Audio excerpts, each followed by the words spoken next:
From Paladin Stadium in Greenville, South Carolina, ESPN Plus presents college football. Today it's a showdown in the SoCon as the Samford Bulldogs are in town to take on the Furman Paladins.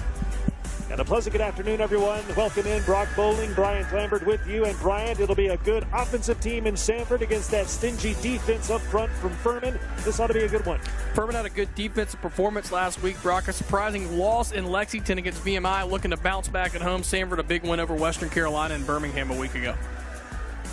Let's take a look at the updated Southern Conference standings. And right now it's Samford and Furman, both in the middle of the pack, each with a 1-1 record. Big game today for these two. Really a must-win. And Furman and Wofford, who were picked 1 and 2 in the league, surprise losses a week ago. Really must-wins for these one-loss teams if they want to stay in the conference race.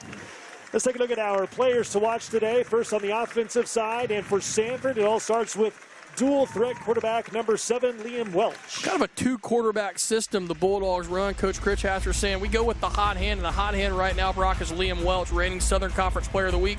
You said dual threat. People watch his arms, but watch out. He can get out and run a little bit, makes you stay home. And on the other side on offense for Furman, in the backfield, it starts with number 0, Devin Wynn. Well, just one of many dynamic backs for this Paladin squad. Really a downhill earn your yards runner, but last time these two teams met, Brock, 2 80-plus yard runs, so he can get out and have some breakaway speed if he can get through that initial push. To the defensive side we go, back to Samford, and number 94, defensive end, Nelson Jordan, having a good year. 7 tackles, you see those 5 in the backfield. That leads the Southern Conference. 3 total sacks is good for second in the league. Really a playmaker behind the line of scrimmage that makes these Paladin backs earn everything they have here this afternoon. And on Furman's side on defense, another defensive end, number 40, Drew Seabrook, having a good season. You talked in the open about how good this Furman defense is, and it's because of the depth. Coach Clay Hendricks saying, hey, they go 2 and 3 deep on that defensive line. One of those folks in the depth chart, Drew Seabrook, coming off those 3 tackle, 2 sack performance. May not start, Brock, but makes a big impact throughout the game. And as we take a look at the tail of the tape for these two teams today, Samford and Furman, Bryant, both teams like to put up good numbers. Dynamic offense, as Coach Clay Hendricks saying, last week a lot of yardage didn't translate into points, and it was because of those turnovers, one really untimely. Samford's first loss this season at ETSU. Special teams miscues, takeaways a factor, Brock. Watch for those turnovers, takeaways to be the difference here tonight. All right, so coming up, it's Samford against Furman here in Greenville. We'll come back with the opening kickoff in just a moment. You're watching Southern Conference College Football here on ESPN Plus.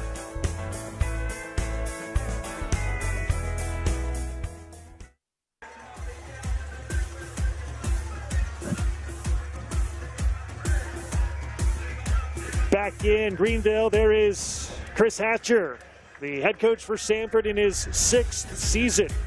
Played at Valdosta State in the early 90s, also coached at Valdosta State, won a Division II national title in 2004.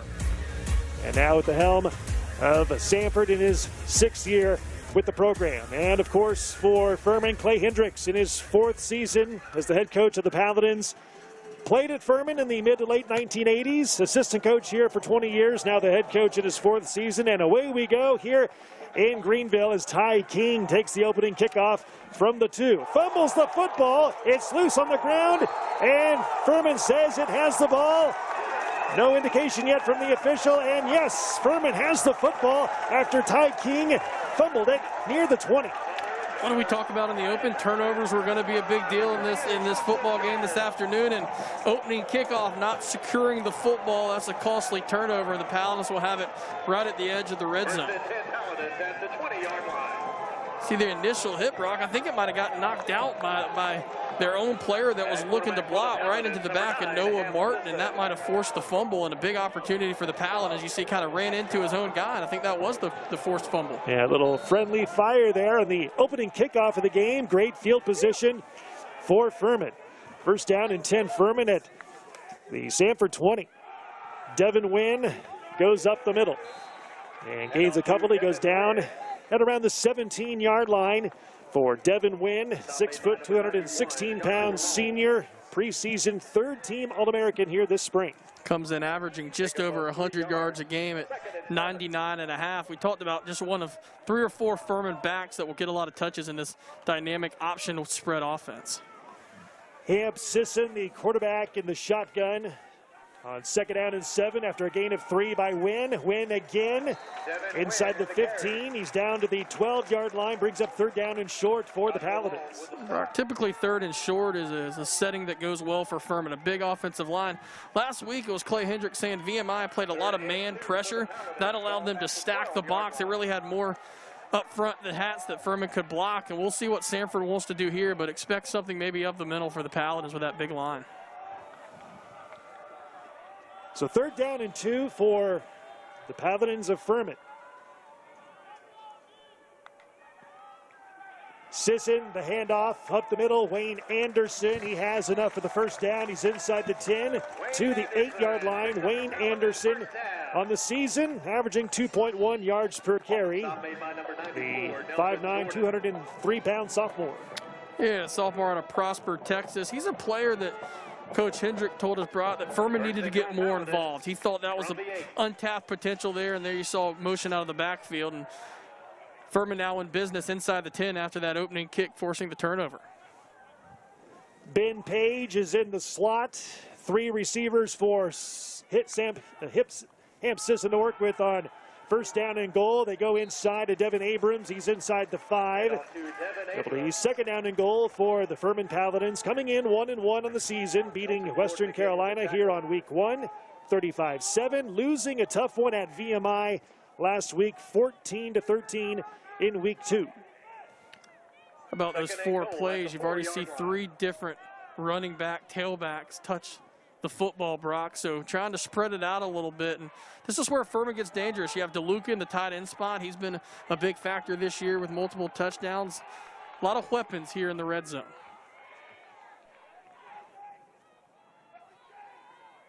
Second and goal from the 4. Sisson fakes the pitch. He runs to the pylon, dives into the end zone, and it's a touchdown for Furman.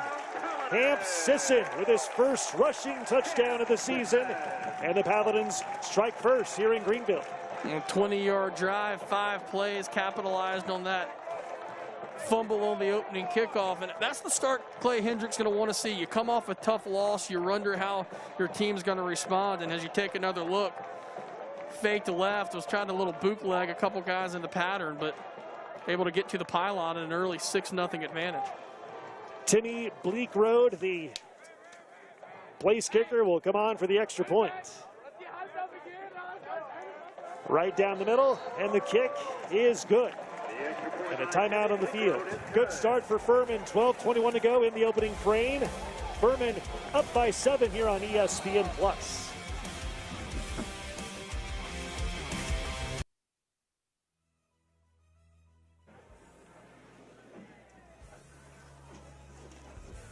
Back here in Greenville, Bryant, let's take a look at the quarterback comparison. Welch for Samford, Sisson for Furman. These are 2 outstanding talents at the quarterback position.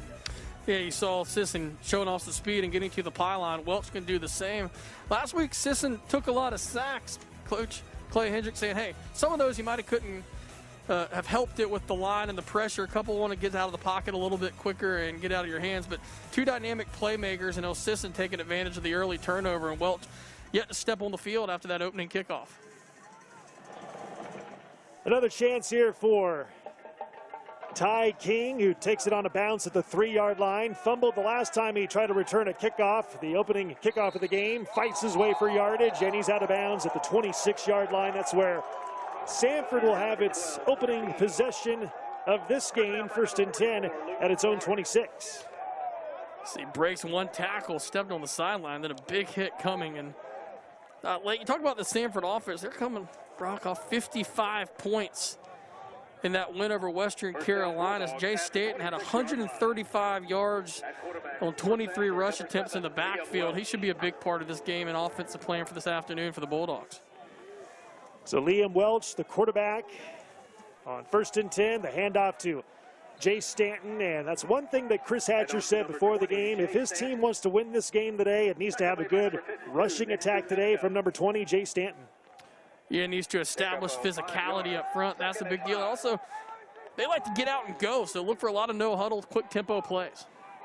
Quick throw on second down, incomplete, as Welch was looking for wide receiver Montrell Washington, perhaps the fastest man on the team. And just like that, quickly third down and long for the Samford Bulldogs. The quarterback is Liam Welch, and last week he had 5 touchdowns, 2 throwing, 3 rushing in the win against Western Carolina. Quick throw to King in the flat, not close to the first down marker, and just like that, 3 and out goes Samford here in its first possession. Well, tempo can be your best friend and your biggest enemy. When it's working, you're going to move the chains, catch the defense off guard. Brock, but when you go 3 and out, that was less than 30 seconds of game time, and the Falcons are going to get the ball back with a 7-point lead, and Coach Hendricks wanted to control this Bulldog tempo, and first possession, his team doing a nice job. So Bradley Porcelato will punt it away after a quick 3 and out possession for Samford. DeJuan Bell back deep, low snap, rugby-style punt, and a beauty of a punt it is. Bounces at the 20, picked up by Bell, and he runs out of bounds at the 12. It's a nice job by the junior out of Melbourne, Australia. Picked up that low snap, right? That could have been disastrous. Not only did he corral it, he got off a punt that allowed the dynamic playmaker Bell basically no return there on the sideline. Best case there for the Bulldogs, but now Furman we'll get a chance at a full field here to go, let's see, 89 yards away from the end zone. They had a short field to begin the game, starting at the Samford 20 after Samford fumbled the opening kickoff. And now for the second time in this game, Hamp Sisson and Furman will have the football, this time deep in its own territory, 1st and 10 at its own 12. We talked about Sisson. Comes into this game, Brock, completing 65% of his passes. He also has the highest GPA on the team, so it's a smart fella running this Furman offense, and he's really looked at as a captain and a team leader at the helm.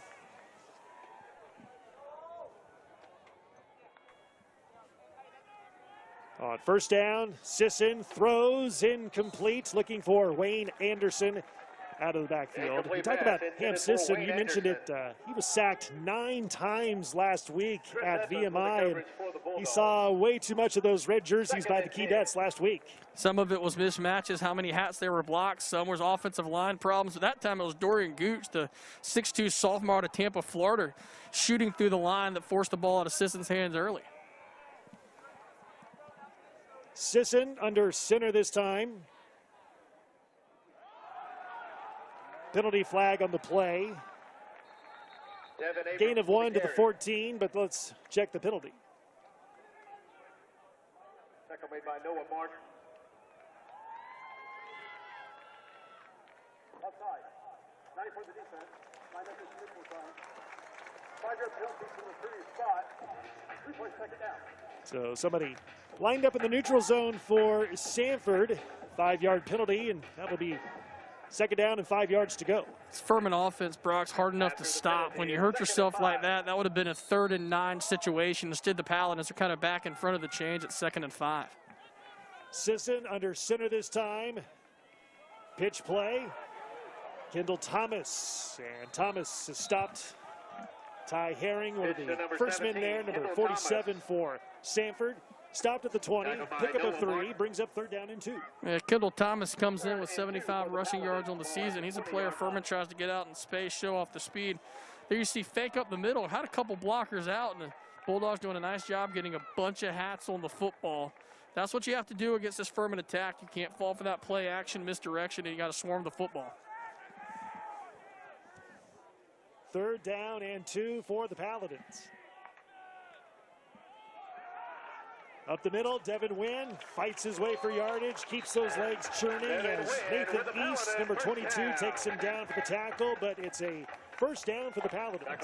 Devin Wynn with the 3rd rushing attempt now with 14 yards.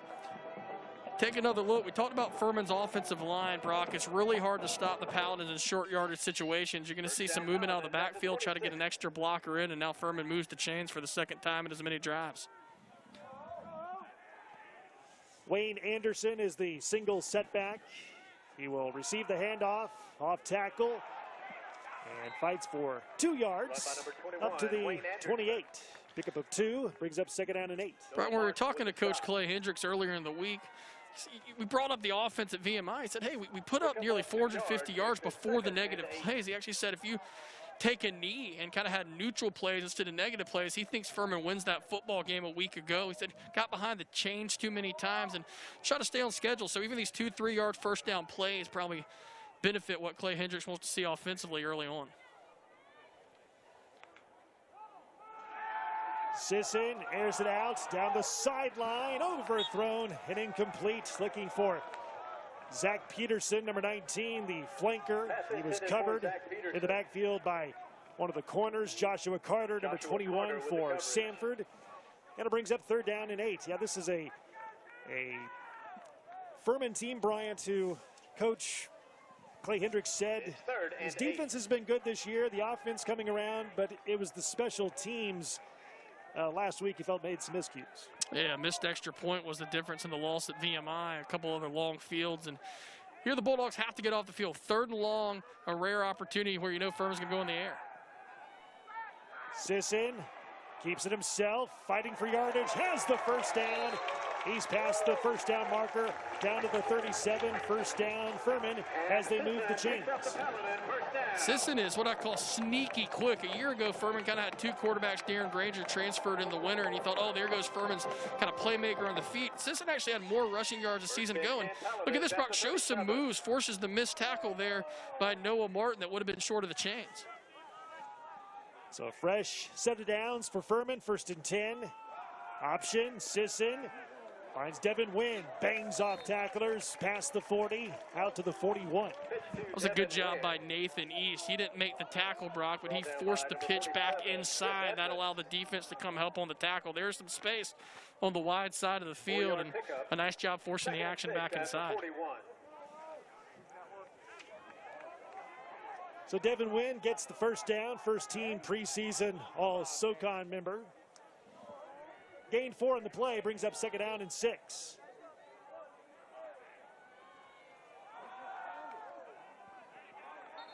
And a run up the middle, then veering right. Forward progress for the Paladins, stopped at the 44. And here it comes, 3rd down coming up, 3rd down and 3. It's that short yardage where Furman can go play action, try to sneak one back behind the safeties. You got a couple interior runs that you feel good about, or you can go option. So this is kind of what I call that danger 3rd down zone for the Bulldogs, where they really got to be looking for any of the dynamic options for this Paladin offense. Here we have 44 yards the first 7 minutes of the quarter.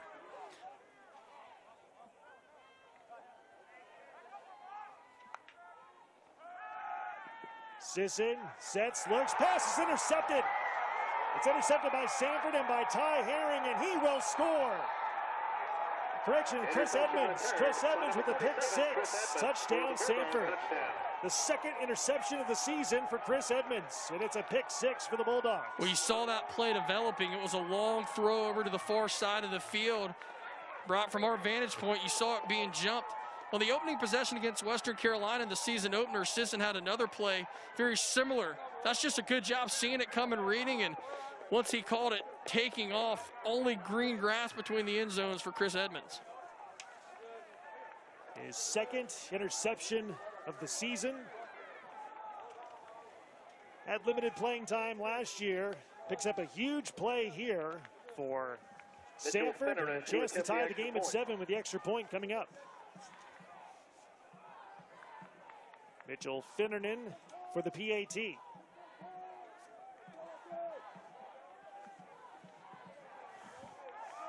that's right down the middle.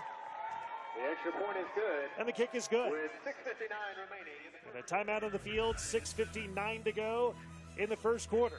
Furman and Samford back and forth battle as we expected. Tie game at 7. You're watching Southern Conference College Football. The pick 6 by Edmonds here on ESPN+.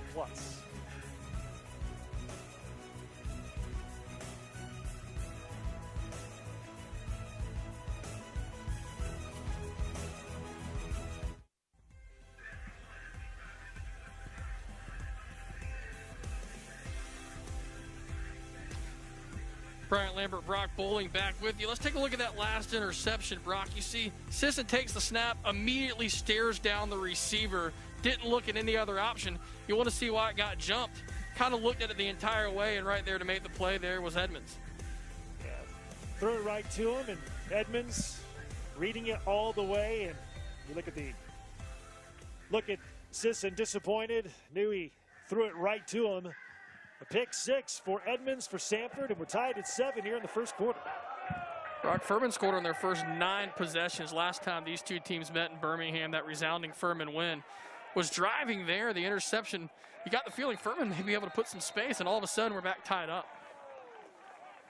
And a touchback on the ensuing kickoff. It'll be 1st and 10 for Furman at the 25 on the next play. Here's a look at the series history. 23rd meeting, and doesn't get any closer than that. Bryant tied 11 apiece, but Samford has won 3 straight times on this field. The only team to win 4 straight times in the Southern Conference is the Chattanooga Mocs. It happened a couple decades ago. You know, Chris Hatcher was joking with us. Bulldogs won 3 in a row. He went back to his days at Georgia Southern and his success he had at Paladin Stadium. So he knows how to come into Greenville and get a win as his team's tied things up at 7.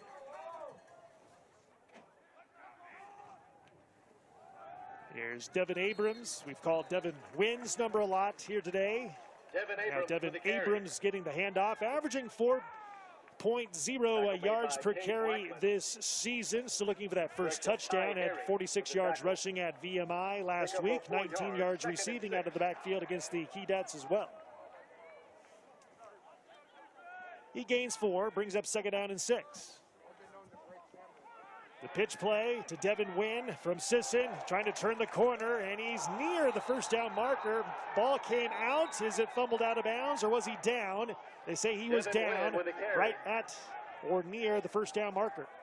Yeah, Samford wanted to fall in that football. Of course, if it's a clear and immediate recovery, you can go back and view it and potentially overturn it. There's the first time Paladins have really gotten in space off the option. And take another look. It looked like that knee was down. The official getting the call right. It'll be 3rd and short.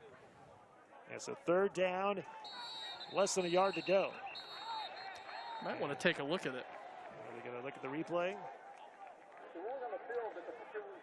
It looks pretty obvious to me he was down. Yeah, official stop and play. Take a look, and I don't know, Brock. You thought that right knee was down initially, but as things get slowed down, is it coming out? And that's why the clear and quick recovery is so important. We'll roll that back, see if we can't get a quick few looks. But first I thought it was obvious. The more you look at it, maybe the right thing to slow things down and see if Samford did poke it out. Yeah, so the Zebras will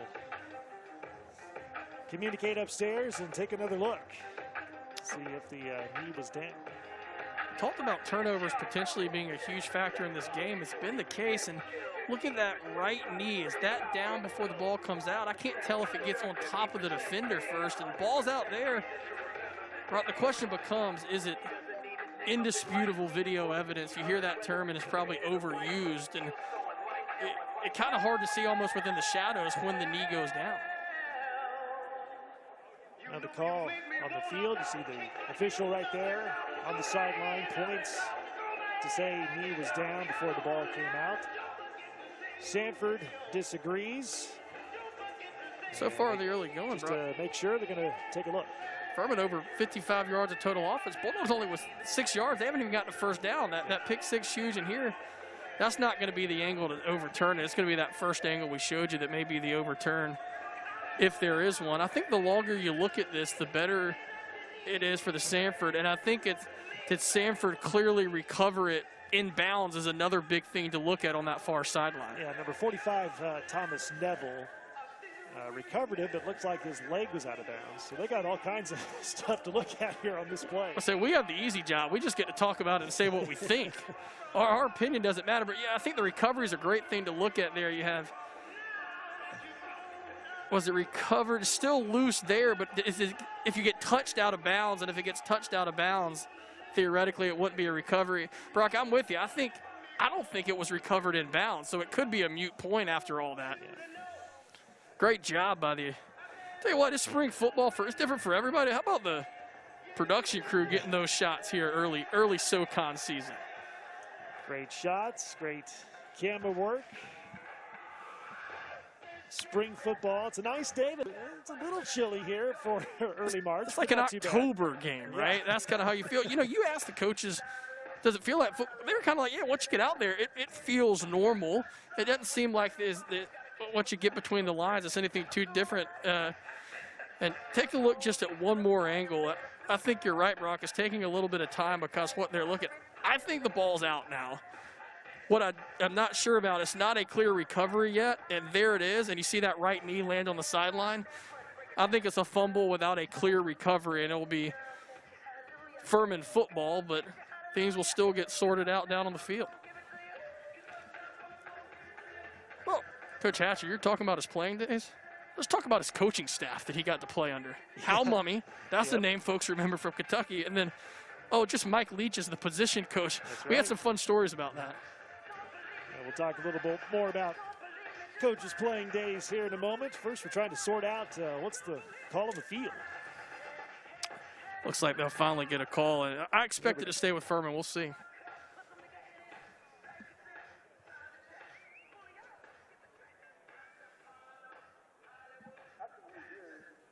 The ball was fumbled prior to the runner being down. However, the Samford player recovered the fumble with the body part out of bounds. Furman will retain possession at the spot of the fumble. It'll be third down. The clock will start on my red. Please reset the game clock to 6 minutes and 25 seconds. All right, so just like we suspected at one point in that back and forth decision making we were trying to make up here in the booth. So the ball was fumbled before Wynn's knee was down, but the ball was recovered by Samford with the body part out of bounds. So it stays with Furman, third down and less than a yard to go. We kind of covered our bases there. We kind of went through everything, so we could say we were right at some point through that conversation. This is where I expect Furman to go right up the middle with the football. You have a big line, 3rd and inches. You don't want to get too fancy coming off that pick 6.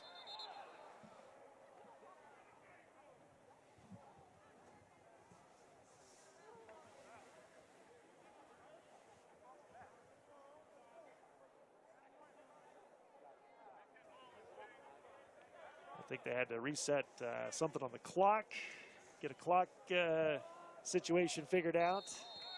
Now they place the football. Here we go. 3rd down and short.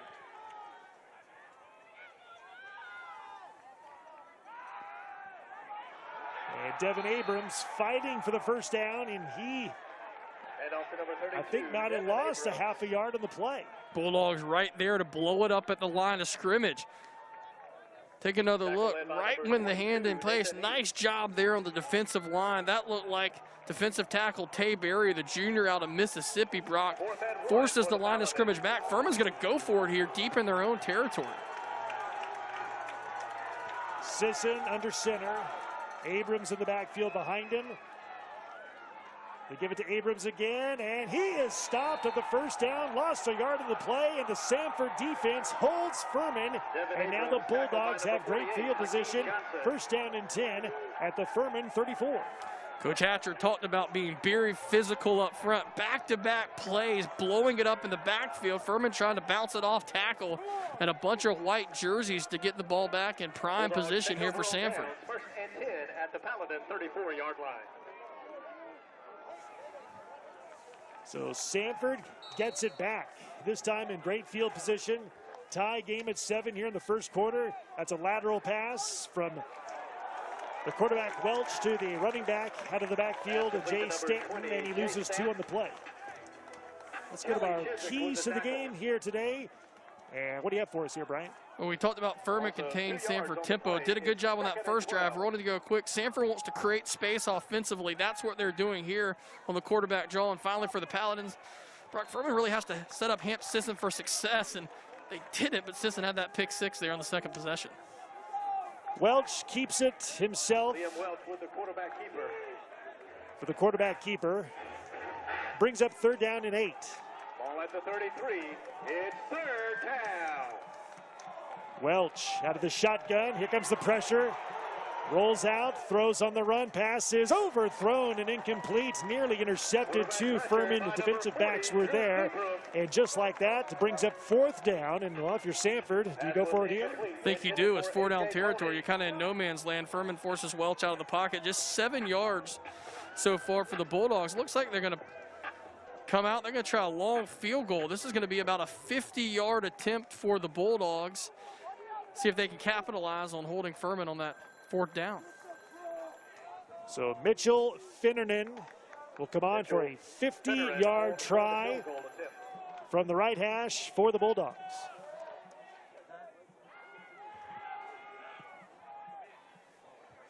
As the distance, and that kick is good from Mitchell Finnernan. 50-yard boom through the uprights, and Samford takes the lead by 3. Timeout on the field, 4:42 to go in the first, and the Bulldogs on the road take the lead. This broadcast is brought to you in part by Ingles. Low prices, love the savings. Bon Secours, bringing good help to those in need. And Greenville Heritage, loan products to make your life better. Brock Bowling, Bryant Lambert with you. Paladin Stadium, Greenville, South Carolina. 4:42 to go in the first quarter, and the Samford Bulldogs have reeled off 10 straight points to take the lead by 3, 10-7 over Furman here in Greenville. Brock, we talked about turnovers. What a factor they've played. Opening kickoff, fumbled, quick score for Furman, the pick 6, and then 4th down hold. Samford only has 7 total yards, but 10 points to show for it. DeJuan Bell from the 6. And he jitterbugs his way past the 20. Near the 21-yard line, that is where Furman will take over, 1st and 10 at its own 21. We talked to head coach Clay Hendricks before the game. He says he feels his team has played well on defense this year. His offense is coming around. His front 7 has played very well. It's a good pass rush team, now trying to get the offense to kind of get on the same page as far as the success level of the defense this year. As Sisson pitches on 1st down, DeJuan Bell out of the backfield. He's taken down for a loss on the play. First man there, number 22, Nathan East, the linebacker for Samford. It's about how you want to play the option. East comes in leading the Bulldogs in tackles, 11.5 through 2 games. Take a look. Forced the pitch, 3 Bulldogs really there to wrap up the tackle, and now Furman's behind the chains. You talked about what Coach Hendricks said, 450 yards of offense before those negative plays against VMI. Really thought they didn't set up his team for success. A lot of play action against man coverage, and here, now Furman behind the chains. You'll see if they want to go straight drop back. Devin Wynn up the gut. Penalty marker comes flying in from the back. And on to Devin Wynn down past the 25, near the 26. That's usually an indication of a hold where the flag was thrown, and if that's the case, he'll back the Paladins up even further, but thrown right at the feet for some of those offensive linemen as they're trying to get to the 2nd level.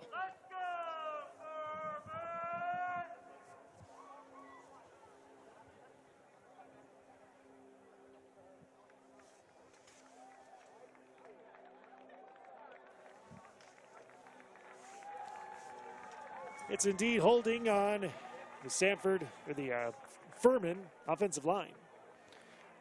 There you see a little bit of space, but it'll come back, and now you're looking at all the way back to the 8-yard line, 2nd and 24 for the Paladins. This is not where this offense likes to operate in, when you know it's going to force a pass. Maybe look, try to get some space for Bell, look for an inside tunnel screen, something to get the ball into the Paladin playmakers, but quickly out of Sisson's hands in the backfield. 2nd and 22 for the Paladins. So all the way back to the 8-yard line, they say now 2nd down and 23. Sisson, option. Wayne Anderson, he loses yardage. He's down to the 6, so they lose 2 more yards, down to the 6, and now it's 3rd and a long ways to go. Well, that was Chris Edmonds, the sophomore who had the pick 6 for the Paladins earlier on that Sisson interception there. Blow up the option coming in from the side, and this is where Coach Hendricks and that Furman offense may just elect to get a few yards and kick it away and trust their defense, who's played very well in the opening quarter. Have to reach the 31 for the 1st down. Handoff up the middle to Abrams. Gains a few to the 10. So a 3 and out for Furman. Has to punt on 4th down. Deep in its own territory, and Samford will get the ball back in good field position. Yeah, back deep for the Bulldogs. It looks like it's going to be Montrell Washington, the senior out of Canton, Georgia. He's standing on the 45. So Bulldogs with another chance to get this thing inside of the Paladins 40, trying to get their offense going under Welch. Montel Washington back deep. Washington from his own 45. He's dangerous. One of, if not the fastest man on the team. Spins off tacklers. Still on his feet. Past the 40. Inside the 30. Down the sideline he goes, and he will score. He pulled a Houdini, and he scores a touchdown. No flags, and it's the special teams and defense carrying Samford right now. Brock, you called him dynamic, broke a couple tackles, and did it all himself down the near sideline, and the Bulldogs now with a chance for 17 unanswered. Looked like he was stopped once, maybe twice right there, and then just moves like a video game and goes all the way down the sideline for the score. It's like Braden Gilby had a chance at the tackle. He came in and overshot it, and when you get that kind of space for Washington, not many folks are going to catch him, and the Bulldogs rolling. Finnernan's extra point is good. Mitchell Finnernan's extra point is good with 2:18. We talked with Chris Hatcher before the game, the head coach of Samford. He said that Montrell Washington is one of, if not the best player he's ever coached when the ball is in his hands. His speed is that good. Talk about getting him some space. There you see what Washington's done for his career. Well, let's add that punt return touchdown for the dynamic play. He's kind of a football. They kind of called him a football player, right? Makes plays, can do it all. And tell you what, right now, Furman in need of some first downs. You got a 7-0 lead, Brock. You got a 3 and out if you're Coach Clay Hendricks' squad. Things were rolling. That pick six turned this game on a dime. A 55-yard punt return for a touchdown for Washington. 17 unanswered points by Samford to take a 10-point lead here in the first quarter. Furman is going to have to establish a little bit on the ground. So far, Furman's entire offense has been those 54 rushing yards. And when you say establish the ground, that sets up the passing game. That really hasn't been there. Coach Hendricks saying 50-50 is not balance for Furman. Furman calls balance, but it's much more in the running game. But you got to have a little bit of a passing game, Brock, to open it up. Those 54 yards have been hard to come by, a lot of it on second-level contact. And Samford right now committing a lot into the backfield, and that's hurting the Furman offensive option attack. Here's the kickoff by Finnernan. Fair catch signal by Bell. It'll be 1st and 10. Furman at its own 25 here in the first quarter. 2:18 to go. Already 17 points scored by Samford, and it's hardly ever had the ball on offense so far today. Time of possession, 10 minutes, 20 seconds for the Paladins, 2 minutes and 22 seconds for the Bulldogs. Amazing. So it doesn't take a math major to say the difference in that, but so far the scoreboard, that 10-point advantage. Points off turnovers and those 4th down stops, the big deal right now for Samford.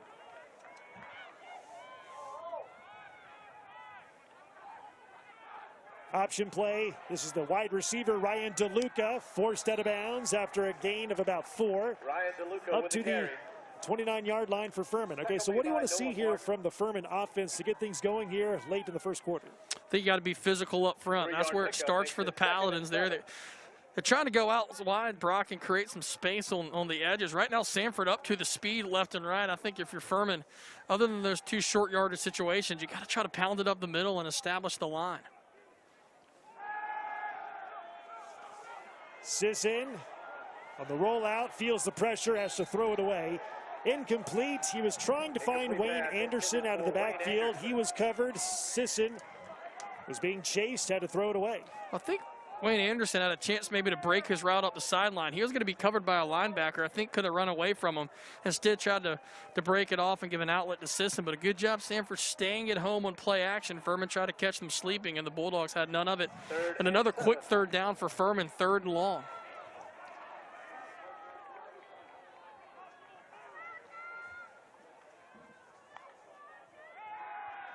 Sisson, quick throw, in and out of the hands of Ryan Miller, and it's incomplete. Ryan Miller, one of the tight ends, in and out of the breadbasket, incomplete. And just like that, it brings up 4th down. Miller came in with 2 touchdown catches on the season, Brock. He had some space to run. Look, tried to turn his head and could have said maybe the throw's a little high, but should have caught that. Samford will get the ball back. And if you're Furman defense right now, you're feeling great about what you've done. It's been the special teams and pick 6 that's been the difference, and they're almost getting to the kick there. Great punt. Here is Washington from his own 19. Scored a 55-yard punt return touchdown last time he touched the ball. This time, only a return of 3 yards after the 22. Almost kind of broke through a couple tacklers there. There's a bunch of space if he did it. Now, this is the first long field you've seen for the Bulldogs. They're going to be pinned back right at their 20. The Furman defense can get a little aggressive, and it's a defense that Clay Hendricks says can gamble a little bit more this year. Has some better athletes, feels like they can defend one-on-one. So maybe look for Furman's defense to take some chances and try to get some momentum back here down 10 late in the opening quarter. Liam Welch, the quarterback, on 1st down, hands it off to Stanton, bangs off tacklers, gang tackled, and taken down at the 26 after a pickup of 4. And Stanton, a nice job. Yards after contact there, hit initially in the backfield. And we hadn't gotten to see it much just in those 3 minutes of ball possession time for Samford, but a quick tempo offense, no different here. Penalty flags come in. Looks like false start on the Bulldogs.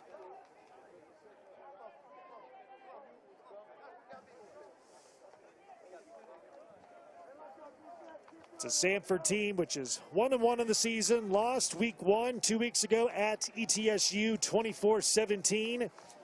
Beat Western Carolina last week handily 55-27. This is an offensive unit, Bryant, that leads the SoCon in scoring so far through 2 games at 36 points per game.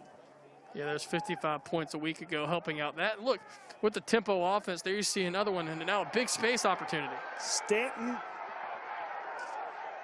Lots of green grass in front of him, and finally chased down inside the red zone near the 15-yard line as Darius Kearse had to chase him down all the way from behind. Huge run by Jay Stanton for Samford. Takes one play to really change the momentum of that offense there, and Stanton got in space. Bulldogs wanting to go quickly as they reset it back on the 15, and danger time now for the Paladins, and the Bulldogs threatening again after the long run by Stanton. Stanton again dives his way to the 10-yard line. And as we said earlier, that's one thing Chris Hatcher said this team has to have success in, is running the football with Jay Stanton. Needs a big game from him today, and so far he's done it here in the first quarter. Again, the fake to Stanton. Welch cutting inside the 5, down to the 2. Yeah, he'll pick up the first down. We talked about what Welch can do with legs of his own. Furman looking all at Stanton. And now it's going to be 1st and goal at the 2-yard line. Expect the Bulldogs to try to give one to Stanton here. Welch up the middle, Stanton towards the goal line. He stopped short, about a foot away from the goal line. And it brings up 2nd down. Landon Lawrence, the senior defensive end, had a chance to wrap up Stanton in the backfield and elusive, and now it's going to be inside the 1 here on 2nd down. Stanton into the end zone, touchdown, Samford to end the first quarter. The PAT coming.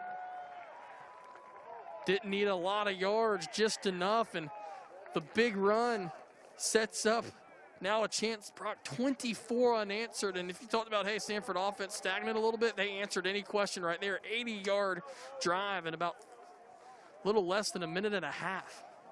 3rd rushing touchdown of the season for Jay Stanton. And Finnernan on for the extra point. Puts it through, and that will end the first quarter. After 1 quarter of play, 24 unanswered points for the Bulldogs. Samford leads Furman 24-7. You're watching Southern Conference College Football here in the spring on ESPN+.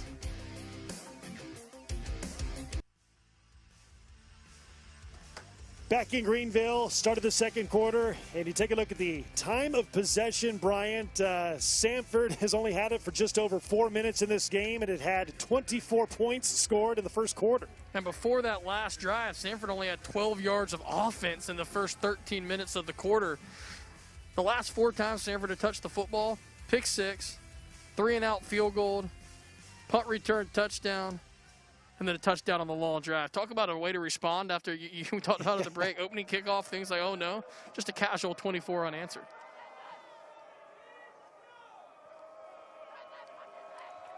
Finnernan boots it away. Fair catch, signal made by DeJuan Bell.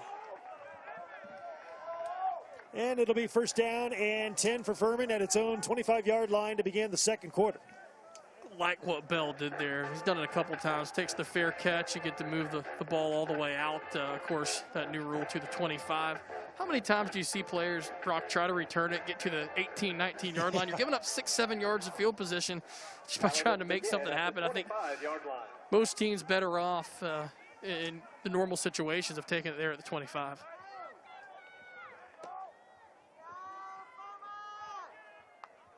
On first down, Sisson, option, keeps it himself. Past the 30, up to the 31. With the quarterback keeper. A gain of 6 on the quarterback keeper for Hamp Sisson, 6 foot, 190-pound redshirt sophomore. And now 20 yards rushing for Sisson. Still yet to complete a pass, 0 of 5 through the air. That's the first time Samford really hasn't forced the ball out of Sisson's hands on the option, had the pitch back covered, and Sisson ever to get Furman kind of where they want to be on schedule on offense here at 2nd and 4.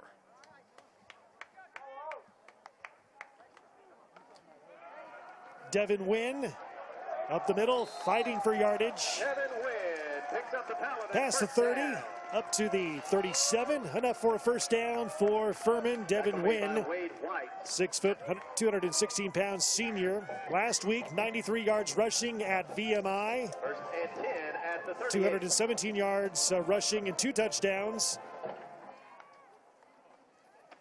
last year for Furman. There you see the gang tackling of this Samford team. They know yards after contact, when able to break tackles, doing a really nice job. The first defender is almost trying to hold Wynn up and wait for help to come there. And now Furman's going to rotate some different backs in as Wynn able to check out, and looks like in for the Paladins. In the backfield, you'll see Dominic Roberto, the sophomore out of Fayetteville, North Carolina, looking for his first carry.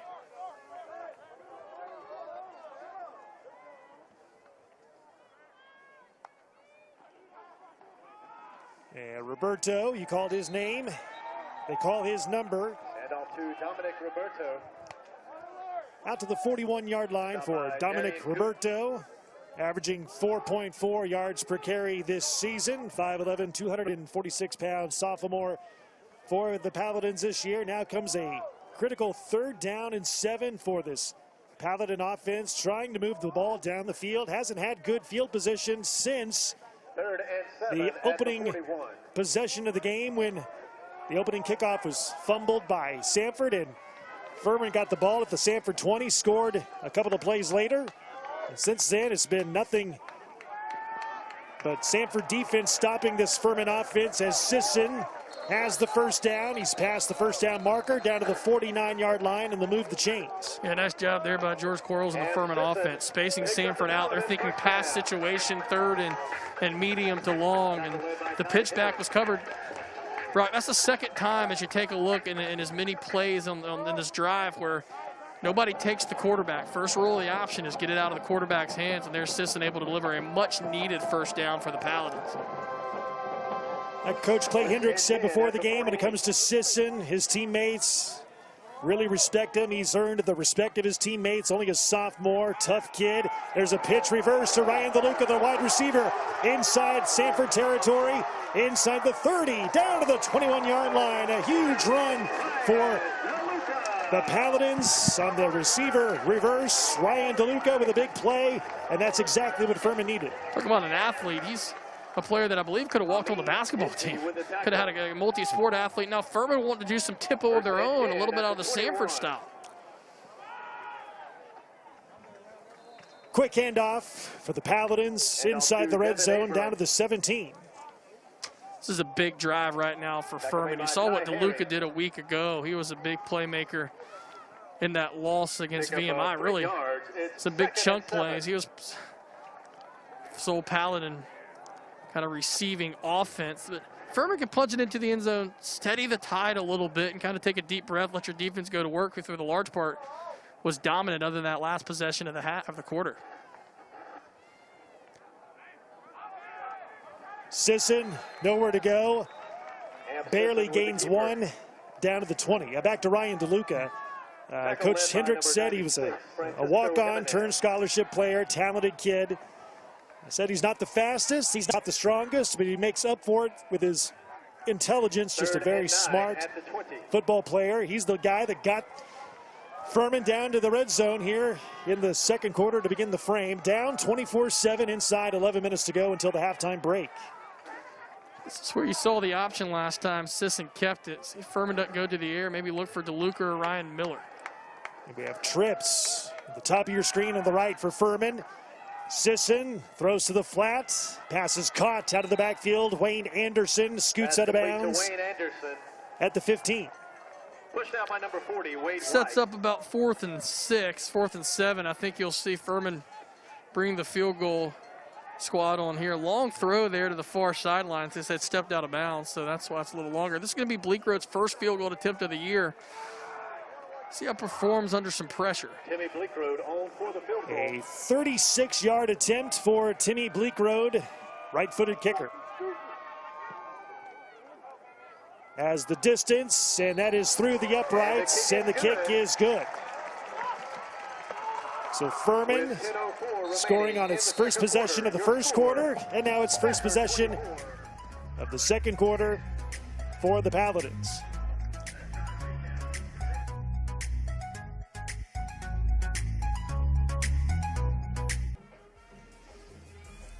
This broadcast is brought to you by Bojangles, famous chicken and biscuits. It's bow time.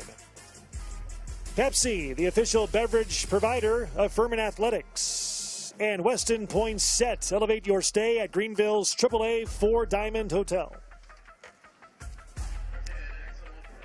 Brock Bowling, Bryant Lambert with you. Paladin Stadium, Greenville, South Carolina. 10:04 to go in the second quarter, and the Paladins have chipped away at the lead a little bit. At one point down 24-3, now cutting it down to a 14-point game. It was actually 24-7 a while ago. Now it's 24-10. Here's Ty King on the ensuing kickoff. Spins his way. 360 a couple of times in the air before going down at the 18. It kind of hurt the crowd there. What we call we got used to a COVID capacity. It's a different word than capacity. I'll let about 2,500 folks in to check out this football game. That last drive by Furman, 10 plays, 56 yards. That was really some big third downs to settle down Coach Clay Hendricks' squad and kind of get this thing back within a 2-possession game after the field goal. Stanton. And on to number 20, Jay Stanton.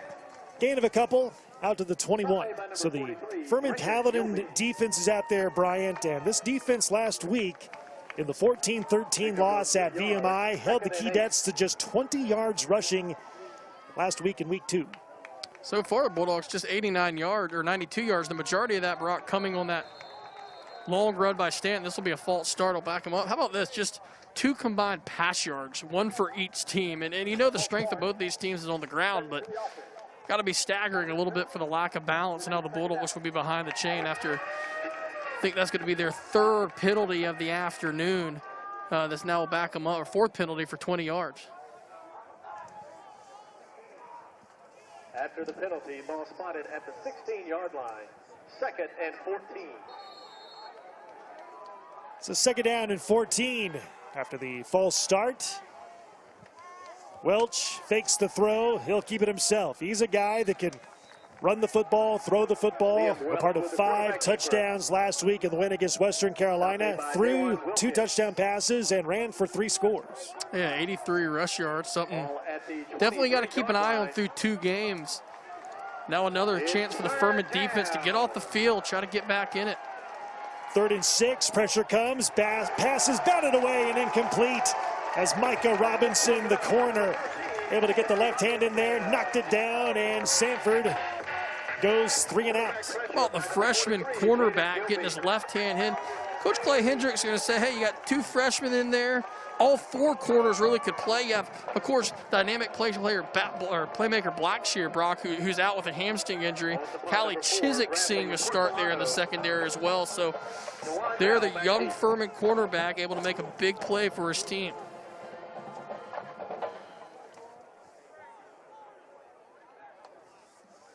The rugby-style punt by Porcelato. Fair catch signal.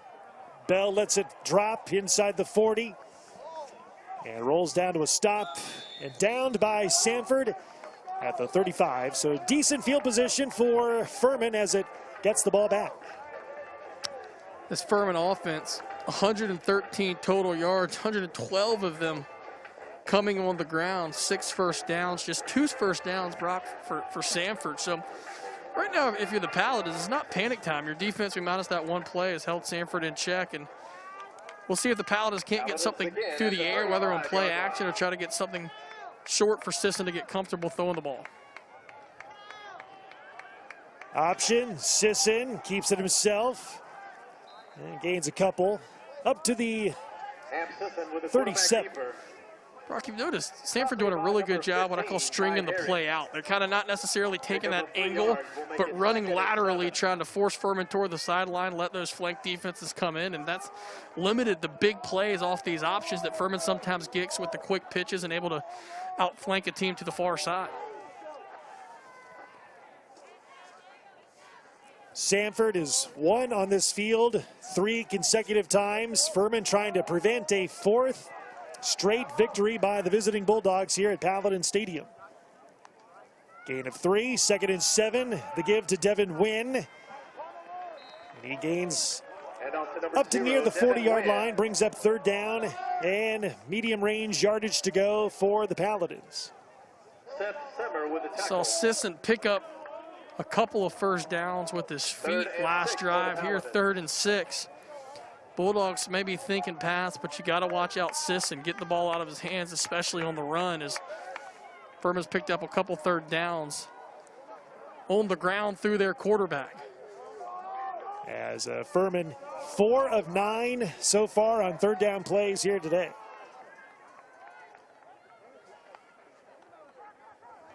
Sisson, quick pitch. Anderson trying to turn the corner. Oh, nice ankle tackle from behind by Nathan, making a Noah Martin, the middle linebacker. Noah Martin with a tackle. He prevented that first down run potentially for Wayne Anderson. Well, as a freshman cornerback for the Paladins, making a big play on the 3rd down on the other side of the ball there. Another freshman, this one out of Chattanooga. Furman electing to keep it on the ground again. That one almost got outside, but the shoestring tackle forces Furman into a punt. And be careful, we all know who's back, Washington, for the Bulldogs. Short punt, bounces, and Washington not going to touch it. Downed by Furman at the 24. 6:29 to go until the halftime break. Samford on the road, trying for a 4th straight win on this field. Leads by 14. You're watching Southern Conference College Football on ESPN+. Back in Greenville at Paladin Stadium, 6:29 to go in the 2nd quarter. Samford Bulldogs lead the Furman Paladins 24-10 here on ESPN+. Brock Bowling, Bryant Lambert with you. Here's a look at the quarterback comparison numbers, and not a whole lot of pass attempts by either quarterback here so far today. Welch has 18 yards on the ground for the Bulldogs, Sisson 26, but tell you what, it's the ground attack for both these teams carrying the reference, and Welch is finally going to get something going in the air. But I think that's going to be important. Both these teams are so focused on the run. You got to make them beat in the air right now, and that's what Samford did a good job on that last drive doing defensively. Pass complete from Welch to A.J. Toney for a short little gain of 8. On 2nd down, Stanton looks like he has the first down. They stop the clock to move the chains. Stanton closing in on 100 yards. He's over 80. Of course, the majority coming on that 64-yard run. He has the touchdown that at the time gave Samford that 17-point lead. Now it sits at 14. Stanton bouncing off tacklers. Jack Rhodes, number 15, first man there to take him down. As Samford continues to move the football in this drive. This seems like the longest drive it's had so far in this game, as Stanton is gang tackled past the 40. As Bryce McCormick, number 31, there as the first man to tackle him for Furman. Yeah, take a look at that. It was Rhodes, another freshman on the last play. This gang tackling. Coach Hendrick talking about team defense. Samford going quickly. Quick throw from Welch. And he finds Dakota Chapman out of the backfield, and forward progress stopped. Shy of the first down marker. He's down up at the 42-yard line, brings up 4th down and 3. Yeah, but Coach Hendrick's saying, hey, you like this team defense. Week 1, the leading tackler only had 4 tackles. So that shows a lot of folks getting in the action. Looks like Coach Hatcher's going to elect a punt here just inside their own side of the 50. The way your defense has slowed down this Furman attack the last several drives, you don't mind trying to pin Furman back and have them go 80 yards here in the last 4.5 minutes of the first half.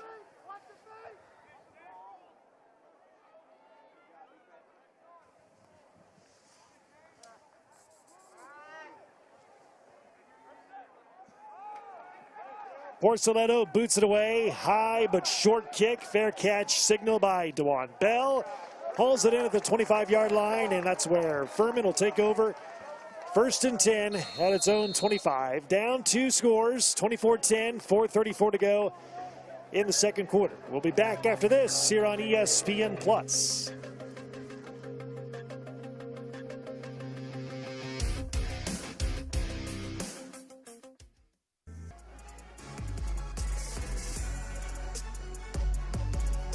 Back here at Furman and Bryant. Last week, Devin Wynn had a great game rushing the football in the loss at VMI.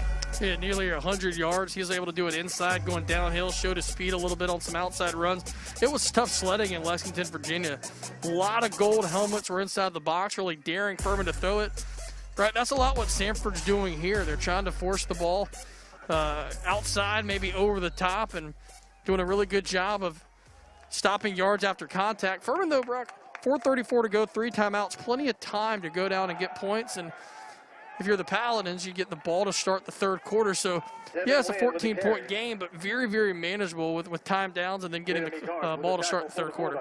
As they call Wynn's number, gains a few yards. It was a tough loss for Furman last week. It was inside the 35-yard line, chance to take the lead down the stretch in the final minute, and the shotgun snap hit Ryan DeLuca in the hip. The ball was fumbled and picked up by VMI, and they ran out the rest of the clock. Pass thrown over the middle. Pass is caught by DeJuan Bell. Fumbles the football, but they say he was down.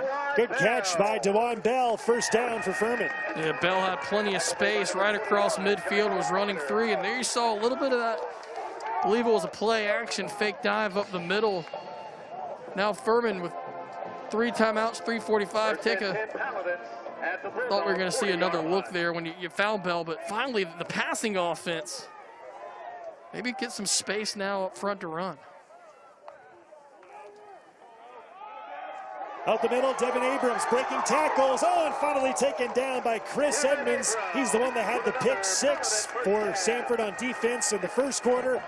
A touchdown-saving ankle tackle there on Abrams, but it's enough for a Furman first down. And here comes that tempo for the Paladins they use when things are going well. It's amazing how a long pass can open up that running game, back-to-back plays of 10-plus yards. Abrams up the middle. Forward progress stopped at the 16. And yeah, if Furman can get a touchdown here before the halftime break, it'll be a 1-score game again. And this is a team that started out with a 7-0 lead, and then it was 24 straight unanswered points by Samford. Really, everything's in the playbook right here. Plenty of time, 3 timeouts, really no concern of the clock at the moment. See if Furman doesn't go back to maybe DeLuca or Bell or Ryan Miller at the tight end. Anderson past the 15, inside of the 14-yard line. Brings up second down and short. Clock running at 2:22 to go until the halftime break. Correction, third down and 2. Samford's shown they can stop Furman in short yardage. You can't really just line up and go right up the middle. Expect Furman maybe try to get a couple. Wouldn't be surprised for a 4th down attempt. Sisson keeps it himself on the option, and really no gain. No gain in the play. Brings up 4th down and 2 from the 14.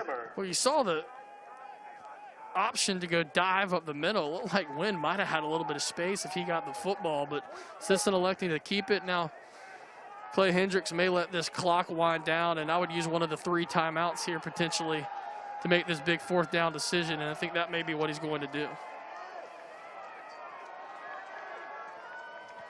And you probably want to use the play clock here because you get the 1st down, you're going to have 2 timeouts, 1:10 left. He's probably thinking, worst case, you don't get it, don't want to let Samford a lot of time, and he will use a timeout here as the play clock winds down. So timeout taken by Clay Hendricks, a man who's been true to his school, played here at Furman in the early to middle 1980s, assistant coach here for 20 years. Then he went away to be an assistant coach at Air Force for 10 years. Came back to be the head coach at Samford in 2017. SoCon Coach of the Year in 2017. And won a share of the SoCon title the next year and in his 2nd season, 2018. Hendricks, he knows what championship football is about, both as a player and when he was an assistant. 1988 national champions. Get back to the playoffs and want to make success. Of course, last time Brock Furman made the playoffs, Austin Peay lost on the road. That's the expectation. We talked a little bit about, is this team embracing expectations? He said the first few years back they didn't talk about championships. It's all about getting better. Now he said you embrace the expectations. They expect to win championships. And if you want to be a championship team, you're down 14 late 2nd quarter at home, 4th and 2. It's when you bow up and got to get a 1st down.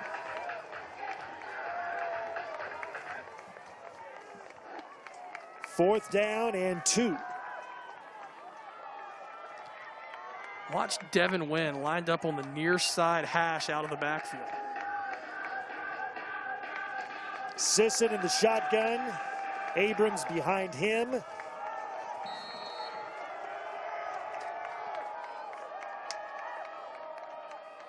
Three receivers in a slot on that right side is Jake Walker. 4th and 2.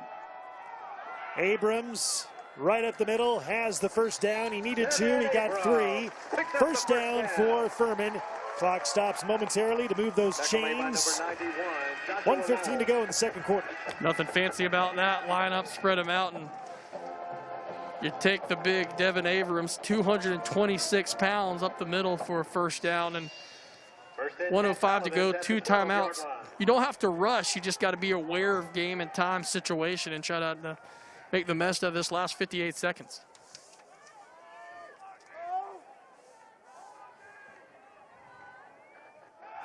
Sisson fakes the handoff, keeps it himself. He's all the way down to the 10. With the keeper. Tackle made by number 91. The clock running, 42 seconds and counting. Pick up of 2 yards, makes it 2nd and 8. Furman trying to get a touchdown to cut that 14-point lead at half here going into the halftime break, and another timeout taken by Furman. This is a very big momentum last potential 2-3 plays at the half, Brock. If you're Samford, you found yourself up 17 after those 24 unanswered. If you go up to locker room, 7-point lead, knowing you got to kick to Furman who just drove 80, you almost feel deflated, like you've blown a big opportunity. If you can hold Furman to a field goal, keep this an 11-point game, I think the momentum's in the side of the Bulldogs, even though you gave up, those last couple field goals to close the half. So it's amazing how a couple plays kind of decide the feel of a game, but Furman has it now, 2nd and 10. They can get a 1st down just inside the 1-yard line. You see Chris Hatcher in his coaching resume. Been a long time coach, been coaching since the mid-1990s in his 6th season. Used to coach at Valdosta State. Used to play at Valdosta State. He threw for over 11,000 yards as a player at Valdosta State in those 4 years, 121 touchdowns thrown. As that was a fun offense to be a part of, he said, at Valdosta State in the early 1990s as a player. Sisson over the middle, pass caught, touchdown. Ryan Miller, the tight end. That's his third touchdown reception of the season.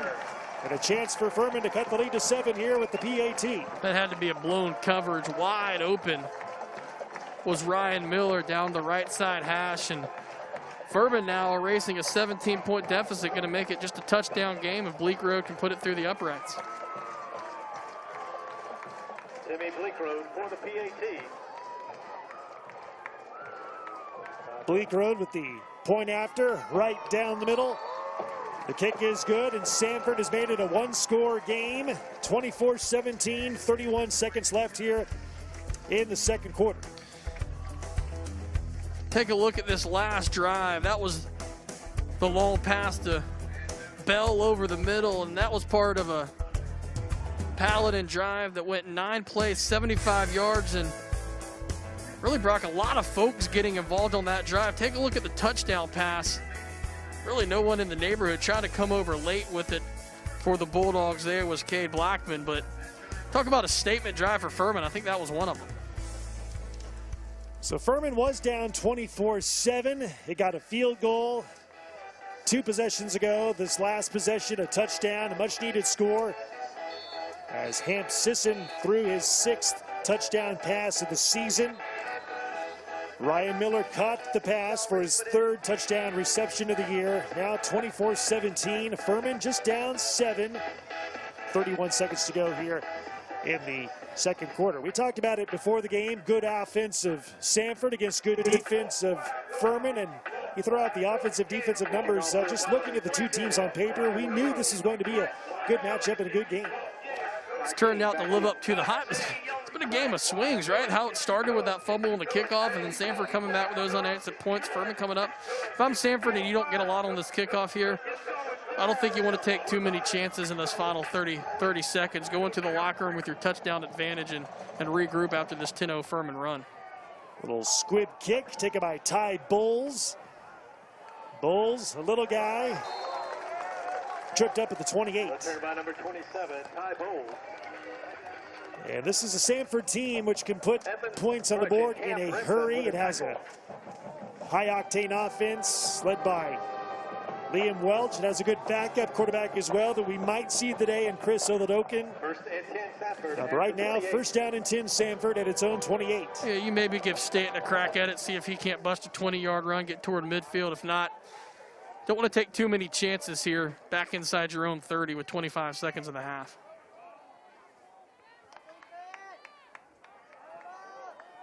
Welch going over the top, looking for a receiver. Nobody home, incomplete. Looking for A.J. Tony, Callie Chizik, and DeMarcus Clay on the double coverage. Brings up second down and 10. Taking a shot. Furman will 1 timeout. So Samford theoretically thinking if Furman can't stop the clock twice, take a shot, see if you can't get a pass interference. But if they keep taking shots, they may find themselves having to punt here with, 4 seconds to go in the half.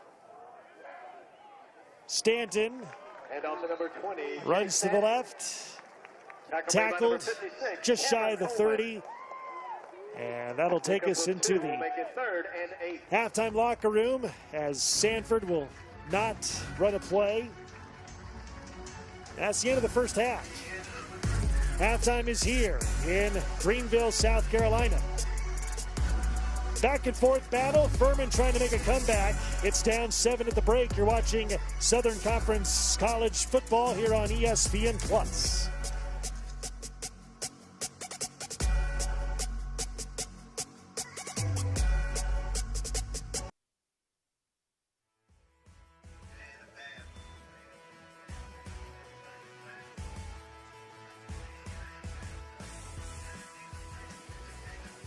Back in Greenville, getting you set here in a few minutes for the third quarter of play. How about Liam Welch, the quarterback for Samford Bryant? Last week, the SoCon Player of the Week, 5 touchdowns he accounted for, 3 rushing, 2 passing. But so far today, he's kind of been held in check here by the Furman defense. We had over 300 yards in the air, over 80 yards on the ground a week ago. Only had 10 incompletions.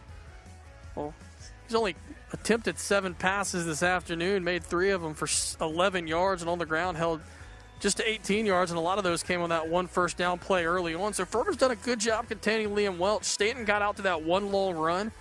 Furman's defense, if you're Coach Hendricks in the locker room, I don't think you're telling your defense to change much up. You're more the same other than that 1 Stanton run. I think it's more focused on the offense and how to capitalize. So far, Welch, his team's 0 of 4 on 3rd down, so hasn't been able to stay on the field, and credit what Furman's defense has done. But I think the story of this game has been more Samford defensively and how they've been able to hold Furman down, and with that time of possession, which we talked about over the halftime break. There you see his numbers from last week, his numbers from today right below. He did not start in week 1. That was the backup, Chris Othanokan, who started in week 1. And Liam Welch got the start in week 2 and got the start here today for week 3. Coach Chris Hatcher said Welch is the better passer, also a good runner. Othanokan, he's the more elusive and hard guy to contain type of quarterback with his scrambling. It's kind of a good situation for Chris Hatcher to have. He has 2 good, solid quarterbacks that can both be good at the dual threat. And right now, Samford, with the quarterback Liam Welch in place today, leads it by 7 at the break. Okay, so you're Clay Hendricks for Furman. Halftime adjustments. What do you expect here in the 3rd quarter? I think this first drive is really big for the mindset of both teams. If Furman goes right down the field, Brock, you got a brand new ball game at 24 apiece, and you're Samford, you're looking up and you said, hey, you closed out the first quarter with a 17-point lead. If you're Coach Hendricks, I think you got to challenge your team to get a little bit through the air. You saw how much did the field open up after that long pass play? It just naturally happened. If you're Furman, try to take a shot or 2 early, even if you don't convert, maybe to loosen up this Samford defense. And on the other side of your Coach Hatcher, I think you feel good about your defense even though you're giving up those points. You talked about a good backup option, and Coach Hatcher said you go with the hot hand. You have a 7-point lead, but your offense hasn't been rolling. Do you start thinking about changing quarterbacks? It's an interesting situation with the lead against a nationally ranked team on the road, but you got to be thinking, could it be more? There's Ham Sisson, and boy, he had a rough day just taking sacks last week at VMI. He was sacked 9 times to match his number on his jersey. He's been moving the football down the field slowly but surely here today. He had a rushing touchdown to begin the game in the first quarter, a passing touchdown to his tight end, Ryan Miller, towards the end of the second quarter. And he will get the football back again to start here in the 3rd. Well, interesting, just because of the time of possession and plays, Brock, no surprise. Samford with 52 total tackles, 26 total tackles for the Paladins, but Samford have assisted on half of their tackles. We talked about them swarming to the football. They're going to need to do that more in the second half against this Furman rushing attack. That'll sail into the end zone, a touchback, and Furman will have the ball 1st and 10 at its own 25-yard line to begin the 3rd quarter. A chance to tie the game on this possession. It would not surprise me for maybe an early play action, maybe try to hit a tight end over a seam, look for Miller, maybe DeLuca. See if Furman doesn't want to take an early shot, try to build on that momentum of the late touchdown drive of the second quarter. The 2 Devons, Wynn and Abrams, flanked around Sisson. First play of the 3rd quarter, 1st down and 10. They give it to Wynn, and he's tackled past the 25 up to the 26. Brought down by Tay Berry. Tay Berry, number 44, making the tackle. First man there for Samford. Both teams in that first half, Furman only had 1 penalty, 9 yards. Bulldogs 3 for 15, so did a pretty good job not getting flagged on either side of the ball. Gain of 2, 2nd and 8. Wynn goes up the middle, breaking tackles. Finally took 2 Bulldogs to take him down. He's up to the 31-yard line, brings up 3rd down and 4. Immediate big 3rd down. Take a look at the yards after contact here, up the middle. It's about 5 yards, Brock, after the initial hit. Makes it a much more manageable 3rd down. This is where I think if you're Samford, force it out of Sisson's hands. If Furman likes to go option, maybe go a little counter. You got to make Sisson give it up. You can't give up the easy 4 yards to the quarterback.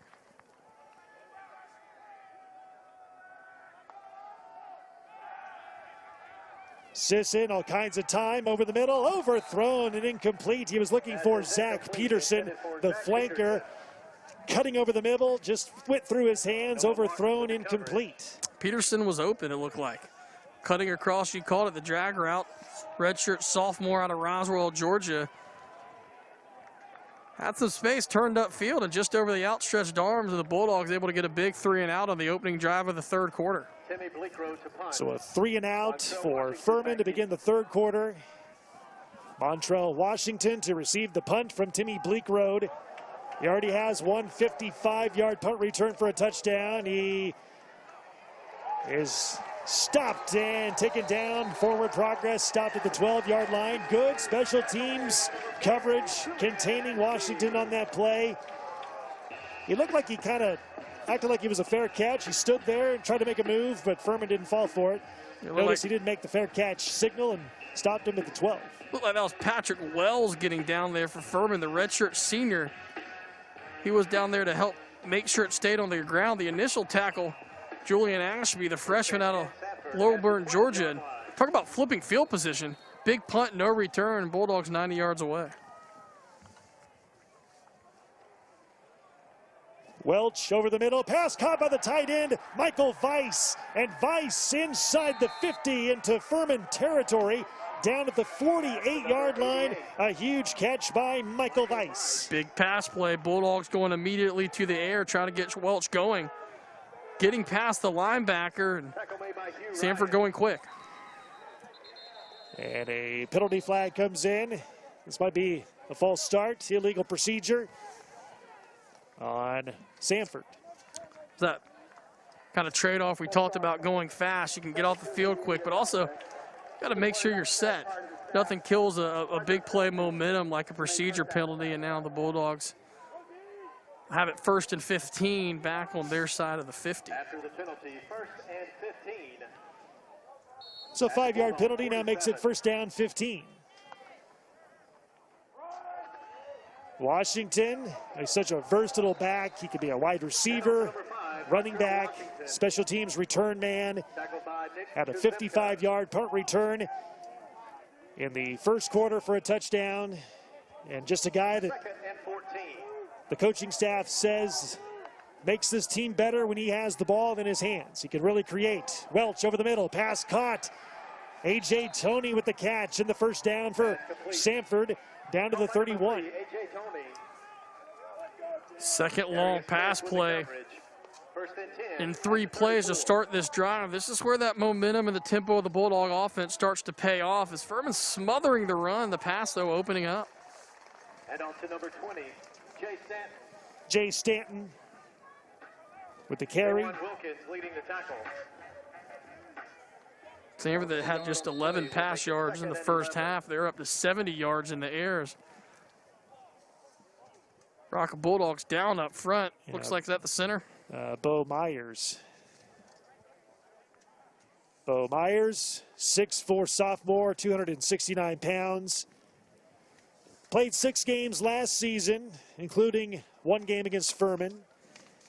Did not play 2 years ago. He is shaken up. We'll take a break, come back with more here in Greenville in a moment on ESPN+.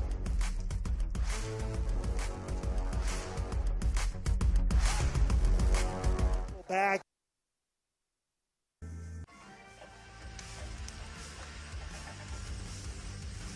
Back in Greenville, so the center, Bo Myers, going down, shaken up.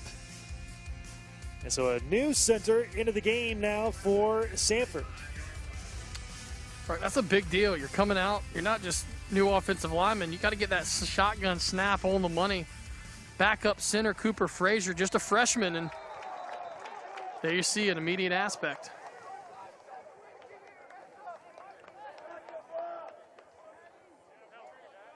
And I think we have a false start.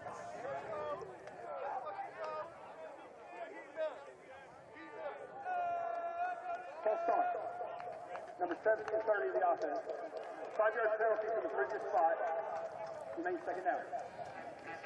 So a false start on the offense makes it 2nd down and 16.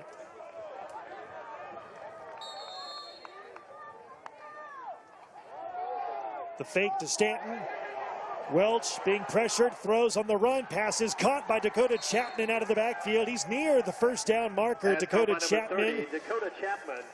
Fifth-year senior, 6'2", 235 pounds, a transfer from Jacksonville State. Brings up 3rd and 2.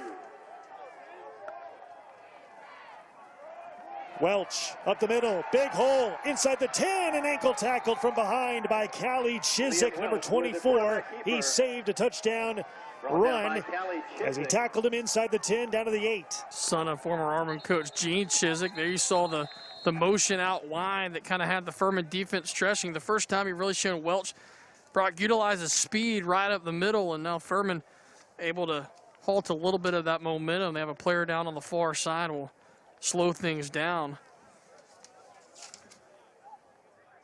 I think that is Callie Chizik on the tackle. Sophomore out of Auburn, Alabama. He knows probably a thing or two about football. Yep, like you said, his dad, Gene Chizik, former head coach at Alabama, won a national championship for the 2010 season with Cam Newton. Won the title against Oregon, January of 2011. Here's Callie. Saved a touchdown, too, on that tackle. What a response by the Samford team. You go get a 3-and-out to start the quarter, get backed up to your 10, immediate big play. We thought you're grabbing that momentum back that Furman was able to grab late in that first half, immediately back to the Bulldog sideline.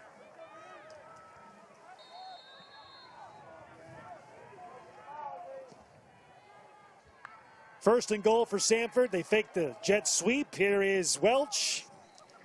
Gains a couple down to the 6. That looked like the exact same play they ran on that 3rd and 3. Was trying to sneak it again. They're Furman up to the task. 2-yard pickup, 2nd and goal at the 6. Gain of a couple, 2nd down and goal from the 6. Welch looks left, goes up the middle.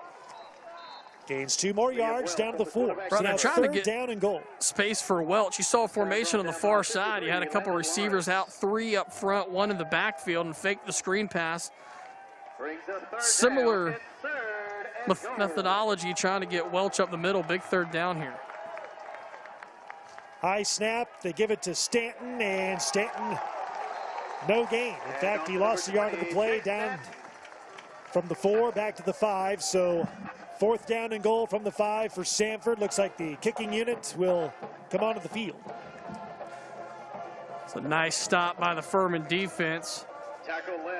85 yards down the field. Samford had marched, and with 1st and goal from the 8, they'll be forced to a field goal attempt from the 5-yard line after they try to get Welch free a couple times up the middle. So a short 22-yard attempt. Finnernan boomed a 50-yarder with no problem in the first half. The short 22-yarder is right through the uprights, and the kick is good. It's a 2-score game again. 10:06 to go in the 3rd quarter, in Samford on the road, trying for its 4th straight win on this field. Leads it by 10 in the 3rd on ESPN+. Back in Greenville, there is the Samford football team. Coach Chris Hatcher said before the game some of the keys for this team defensively. He said his defensive line needs to be more physical than it was last week against Western Carolina. Offensively, he said his team needs to create more space so its skilled players can score. And his team hasn't had the football very much for very minutes here today, Bryant, but it really hasn't had to because it's scored in other ways on special teams. Special teams, the pick 6 on that second Furman offensive drive. Time of possession, 23 minutes for the Paladins, 11 for the Bulldogs. That last drive for Samford, 10 plays, 83 yards, 329. Bro, that's the most sustained offensive drive we saw for Samford. Just a 10-point game, but you get the feeling that Furman's got to ignite something offensively, or else Samford's going to be able to hold back and try to chew up some of the clock as they've been able to have those 24 unanswered, and then this early field goal in the 3rd. Finnernan booms it, and that'll sail into the end zone. Touchback. Furman gets the ball 1st and 10 at its own 25 again. Down 10, 27-17. 10:06 to go here in the 3rd quarter. really think I said it on the opening drive of this half. Furman's got to find a way to stretch the field. They went for 2 straight runs, 3rd and 4, and the drag play across the middle was open. But Furman's trying to break that big run. Their best run of the day came after a long pass play. Defense a bit on their heels. Let's see if George Quarles, the Furman offensive coordinator, takes some shots. 4 receivers for Sisson to work with in the shotgun on 1st and 10. The handoff to Dominic Roberto. He moves that pile forward. And off to number 8, gain of 9 to the 34-yard line. Almost a first down run for Dominic Roberto. 5'11", 246, a sophomore for the Paladins. Yeah, almost like a bowling ball down there. Just the 2nd carry of the afternoon for Roberto.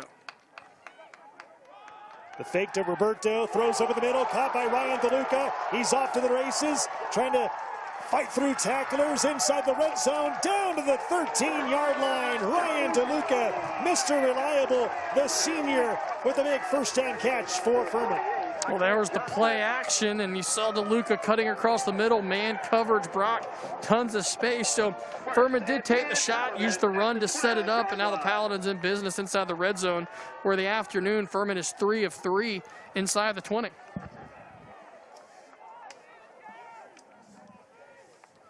At the 12-yard line, 1st and 10, handoff to Devin Wynn. And Wynn inside the 10, down to the 8. And Coach Clay Hendricks said before the game, when it comes to Ryan DeLuca, one of the smartest players on the team, not the fastest, not the strongest, but makes up for it for his intelligence. And just had a huge reception a moment ago to get inside the red zone for Furman. Now you see what DeLuca did a week ago against VMI. 150 yards almost in the air. You see the next leading receiver for the Paladins, Brock, just at 30 yards. He kept Furman in that football game. Very similar style defense here in Samford, where they're putting pressure on the Furman run, making Sisson go to the air. And not only is he reliable catching the ball, after the catch and that yards after is a big spot of this Furman offense. Yeah, 149 yards receiving. Had 13 starts last year. Only had 288 yards receiving for the entire season, 4 touchdowns. He got a big chunk of yardage on that last play for Furman. Ryan DeLuca, 5'11", 177-pound senior. Well, 4 receivers have caught passes for the Paladins. Anderson with 1, Bell, Miller, and DeLuca. So no receiver with more than 1 catch here this afternoon. Furman knocking on the door at the 6. 2nd and 4 at the 7.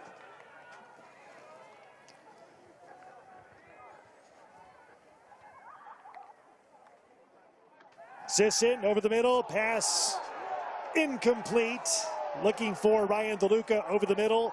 Chris Edmonds, who had a pick 6 earlier in the game, on the coverage. It'll brings up 3rd down and 5 yards to go. Furman's sideline wanted a flag. Very similar concept of a play that was that 54-yard DeLuca catch a minute ago. There you see Clay Hendricks. He's looking at the official saying, hey, where's the flag, Brock? I don't know if we'll get another look. Was there contact on the back before the ball got there is the question. Regardless, another big 3rd down.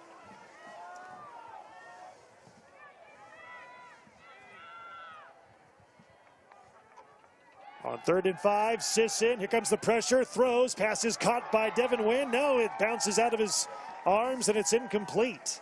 He would have been short of the first down anyway. And now is shaken up Bulldog on the field at the 5-yard line.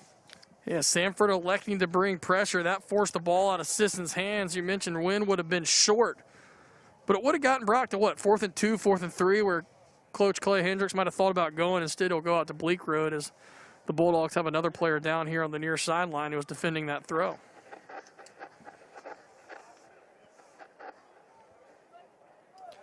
Both defenses, you see Wade White, the freshman out of Alabama.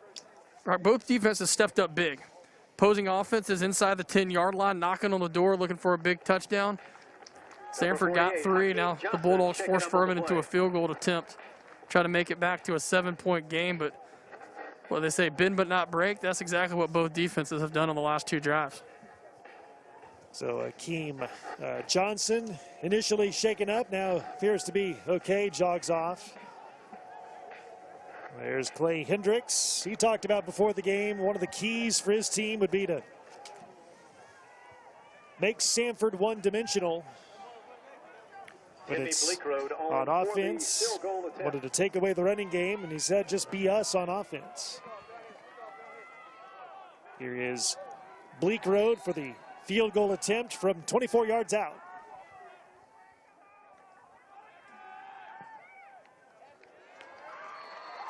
And it's good, and it's a one-score game again. 8:32 to go in the third quarter. Furman making it a one-score game again. 27-20, Samford on top here in the third.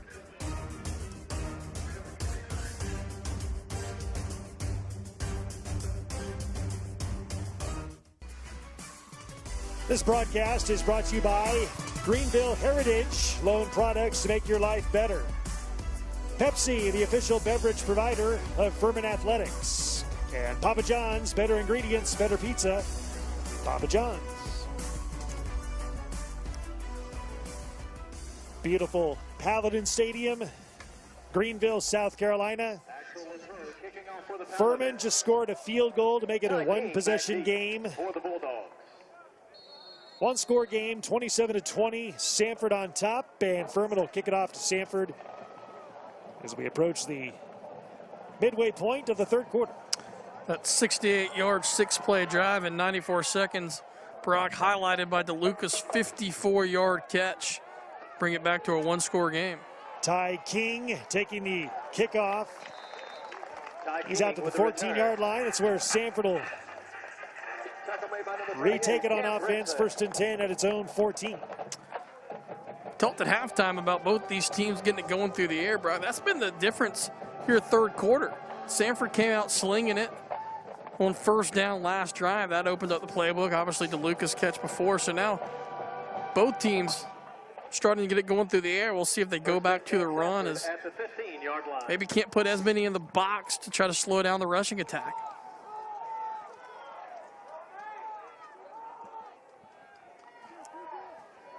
Welch on first down, going over the top, over the middle, over the shoulder catch made by Ty King. He has green grass in front of him. He will not be caught. Touchdown, Samford. Ty King, his first touchdown reception of the season. Sophomore out of Georgia. We said, do the Bulldogs go to the air? Furman only rushed 3. Plenty were dropped back. Just able to beat the safety over the middle and outran the final 50 yards. And what a response by the Bulldogs to immediately push the lead back to 14 with a made PAT. Quick strike on the 85-yard pass play. And just like that, a 2-score game again.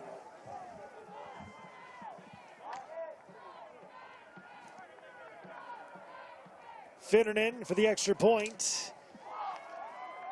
Kick is good, and a 2-touchdown lead again for Samford, 34-20. That was Liam Welch with the touchdown pass.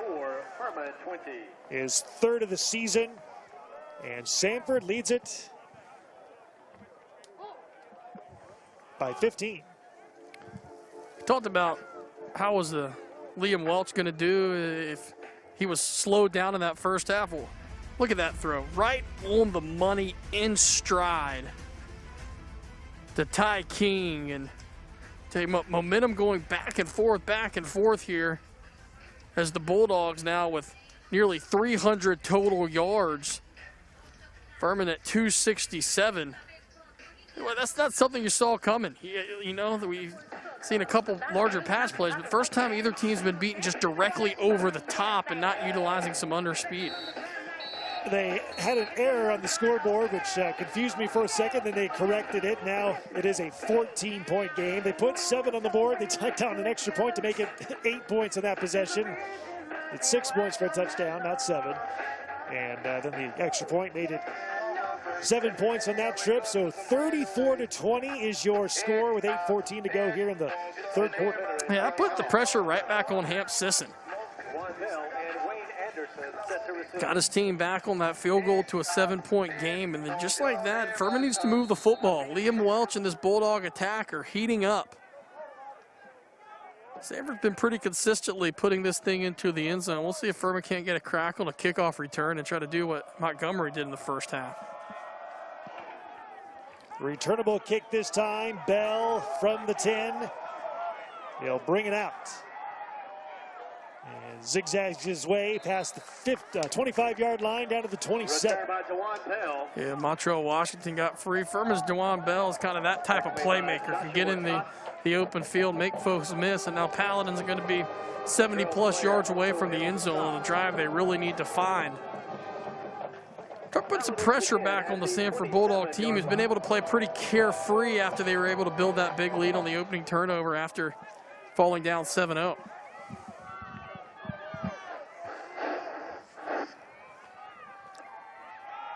Wynn breaking tackles, turning the corner, has the first down, forced out of bounds at the 45-yard line. First down for Samford, and you know, Bryant, plenty of time to go in this game, but you have the feeling Furman really needs to respond with a touchdown on this drive here. Yeah, momentum on the sideline of the Bulldogs.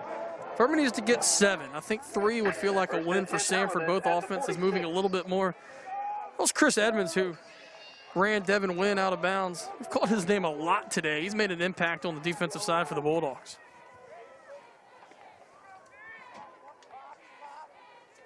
From the 46, 1st and 10, Abrams. And he is close to a first down. He gains 9 after the 45-yard line in Samford territory. Brings up 2nd down and 1. At least Furman running back starting to get to the second level, Brock. Their time looked like Samford had 4 down linemen. They brought both linebackers. That's 6 right there in the middle. Furman able to bounce outside. Don't be surprised if Furman tries another play action, take a quick shot as this Samford team. I mean, look immediately. You got those 4 down linemen, 2 linebackers within 3 yards of the line of scrimmage. Play action, Sisson over the middle. Oh, it's intercepted again. It's intercepted by Chris Edmonds again. His 2nd interception of the day, his 3rd of the season, and again, a costly turnover by Furman. Edmonds kind of, look what I found. The ball threw right through him, but Furman had a receiver open. We'll see if we can't get another look. Brock, Paladins did go to the play action, and it looked like there was a tight end swinging across the middle, just couldn't convert, and Edmonds looked up and said, look what I found right in the breadbasket. Take another look. You see coming across and just a little bit too far out. It looked like the Paladins were trying to get it into the hands of Ryan DeLuca, and now Samford in business. A 2-touchdown lead for the Bulldogs, looking to extend the lead some more. Here is Stanton.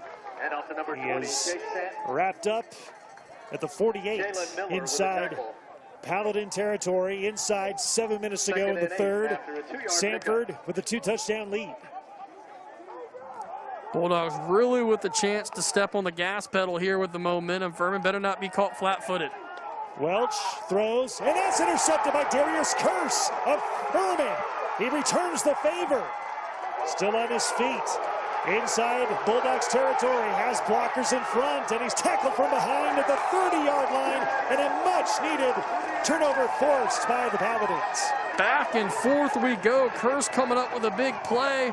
Eludes tackle all the way down inside the 30-yard line. Brock, just when you feel like Samford's seizing control, what a big play by the senior out of Enterprise, Alabama. Take another look. Welsh forced to his right, and I'll tell you what, he had sitting right there Washington. Curse doing a nice job of jumping the pass, and Paladin is back in business, down 14.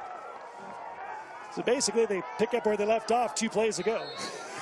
All's well that ends well, right? I mean, anyway. Sisson, the handoff.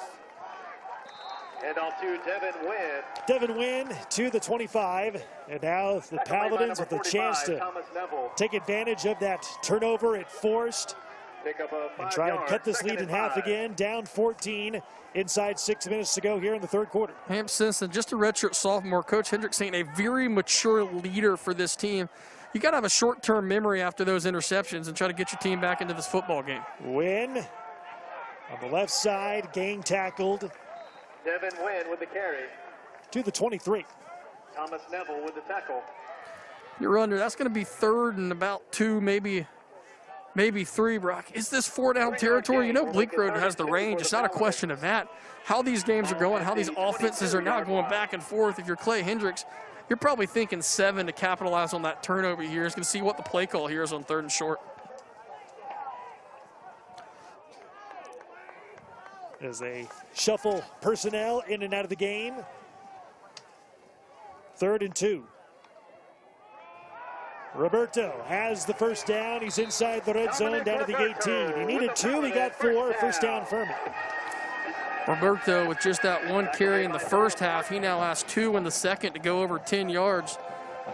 Really a power back that the Paladins can go to there at 5'11", 246 to move the chains. And if you're Furman, I know we're saying run the ball and being effective. Maybe try to go option look outside, see if you can't get something flanked to go down the far sideline. Roberto gains 3 to the 15. He was coached in high school by Bill Sachovka, who is the father of Matt Sachovka, his teammate on the defensive side here for Furman. Seen Furman, we've gone tempo at times, had the Paladins block, Brock, and Furman's also going very this methodical. You look, you almost fake the snap, look to the sideline to change it, and that's really more Furman speed. They only start going fast with potential first down stacked on top of each other. Anderson stuffed. As Lloyd and Long were both there to take him down. And Francisco Jimenez as well. Just no room to run. Great job swarming the carrier, forced back inside. Looks like Paladin is running on another lineman. There's Bo McKinney, the offensive tackle out of Travelers Rest. Comes in on the far side as Furman's going to go strong out to the right with that triple wide set.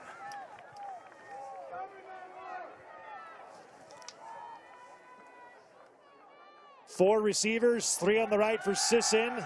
On 3rd down, Sisson throws incomplete. He was looking for Ryan Miller, his tight end. He was covered, and the ball was thrown away from him, incomplete. Now brings up 4th down, and it looks like the kicking unit's going to come on board, and not exactly what Furman wanted. Like you said, it wants 7s, not 3s, and trying to make this comeback here down in the 3rd quarter. For the field goal. Timmy Bleekrode to kick it from the 32. Correction, the 22. A 32-yard attempt. Plenty of distance, and it's through. And the kick is good. The kick is good.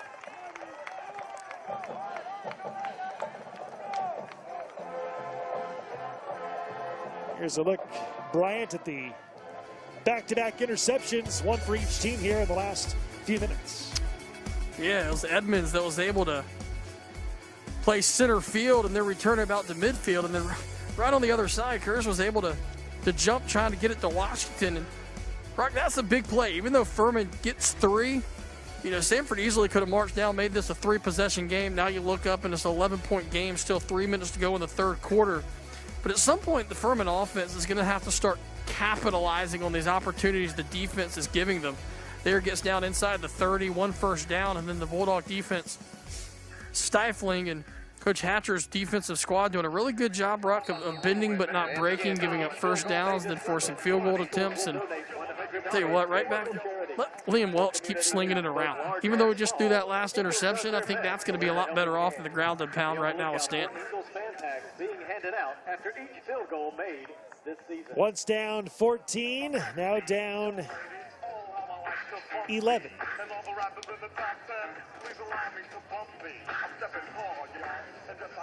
Ty King back deep for Samford. Time of possession still heavily favoring the Paladins. Nearly 17 more minutes possessing the football. Furman finds themselves though down 11. King takes it 1 yard deep in the end zone. He brings it out. And he's out to the 13. What do we say about you can take a knee and get to the 25? You're giving up now 12 yards of field position. Furman's kick coverage, take away that punt return. Kickoff coverage has been very solid today.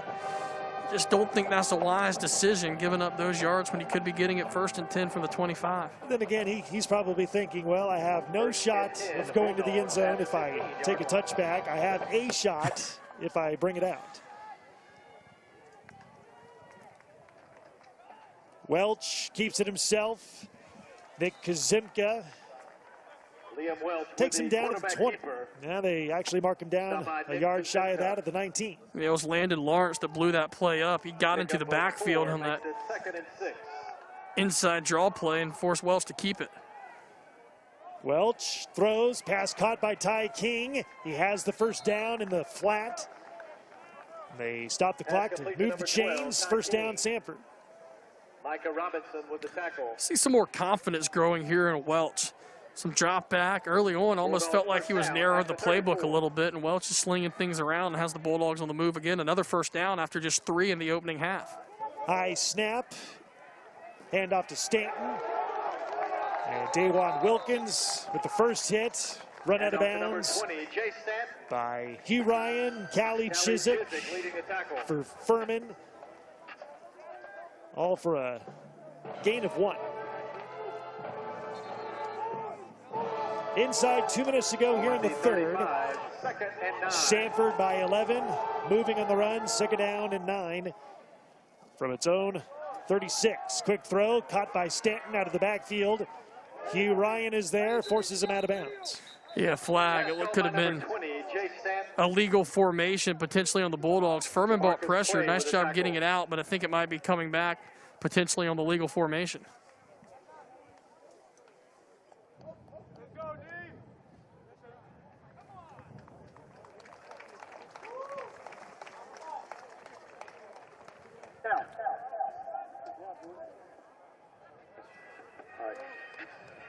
There you see the illegal formation before the snap, and really nice job by Welch getting it out, beating the pressure, but now Bulldogs back behind the chains. It's 2nd and 13 for the Bulldogs here late third quarter. 5 wide receivers for Welch to work with. 2nd down and 14. Welch unloads. Pass is deflected through one teammate and caught by another. It's caught by A.J. Toney for the first down. Was that through the hands of Torrance Pollard first? Through the hands and right spot, right time. Big 3rd down on 2nd and long. Here comes tempo for the Bulldogs. Dakota Chapman somersaults his way to the 40. Number 30, Dakota Chapman. Big collision there. The umpire getting taken out by the Bulldogs. It looks like that was Mike Williams, the senior offensive lineman, that took out the umpire, and he's no worse for the wear. Mark that play down as a big play. 2nd and 13 through the hands. That gets a first down, gets Samford going, and up 11 here late third quarter. A chance to put the gas to a 3-possession game. 2 flags in on the play. And off to Jay Sant. One on the sideline, one in the middle of the field. It's typically where you're going to see an illegal substitution, too many players on the field. That's that last deflection, yeah, right off the hands. Through the hands of Pollard, into the hands of Toney. Just like they drew it up, right? Better lucky than good. That is a legal substitution on the Paladins. That's just Furman's 2nd penalty through 3 quarters. That one coming at a tough time. He'll move the chains and give the Bulldogs another first down. After the penalty, 1st and 10 at the Paladin 35. We've already seen what special teams can do for Samford. You're approaching field goal range here. You're only at the 35-yard line. It's about where we saw it go through in that first half.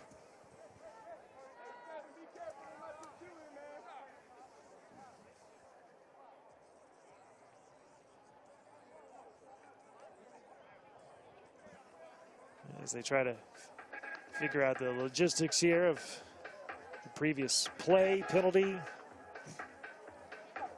down and clock situations.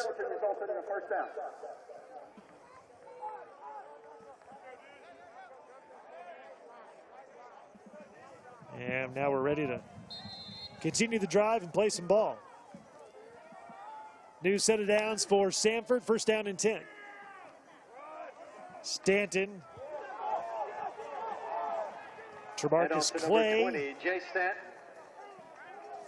DeMarcus Clay, rather. Tackle made by DeMarcus Takes him down. Clay. It's a really nice job by Clay, standing up Stanton, holding a big back there, waiting for defensive help to come. Furman now checking in Ivan Yates, freshman quarterback. We talked about seeing multiple looks out of the quarterbacks, and Coach Clay Hendricks rotating those in now. And if you're the Bulldogs, I think you're going to let this quarter come to a close and take an 11-point lead to the fourth and driving. That'll be the final play of the third quarter. We go to the fourth here in Greenville. After 3, it's Samford 34, Furman 23. You're watching Southern Conference College Football here in the spring on ESPN+.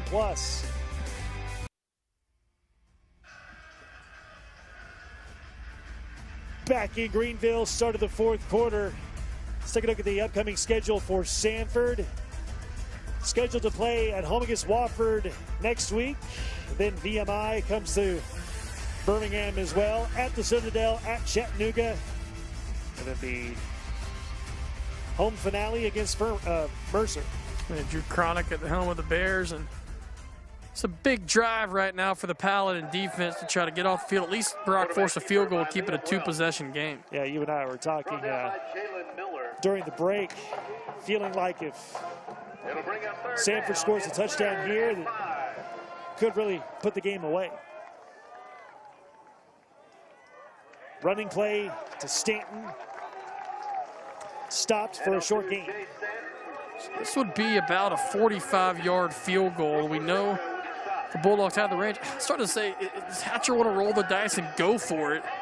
Looks like he's going to send a kicking unit out. And why would you not after you saw that 50-yard field goal with plenty of leg there in the first quarter? And some personnel confusion for Samford. Plenty of time to get the play off. Play clock's down to 10. Finnernan with a 46-yard attempt. And that kick is good. He boomed a 50-yarder in the first quarter and now a 46-yarder here in the fourth.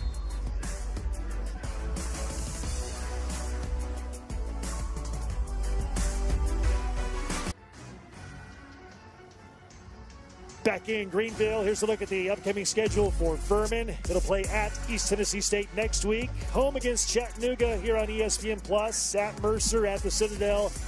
And then the season finale at home against the Wofford Terriers, also here on ESPN+. It's a big 13-53, Brock, for the Paladins. All of a sudden, those SoCon championship dreams that you had that 1-point loss a week ago could be really hard to come back from, barring a 14-point comeback here.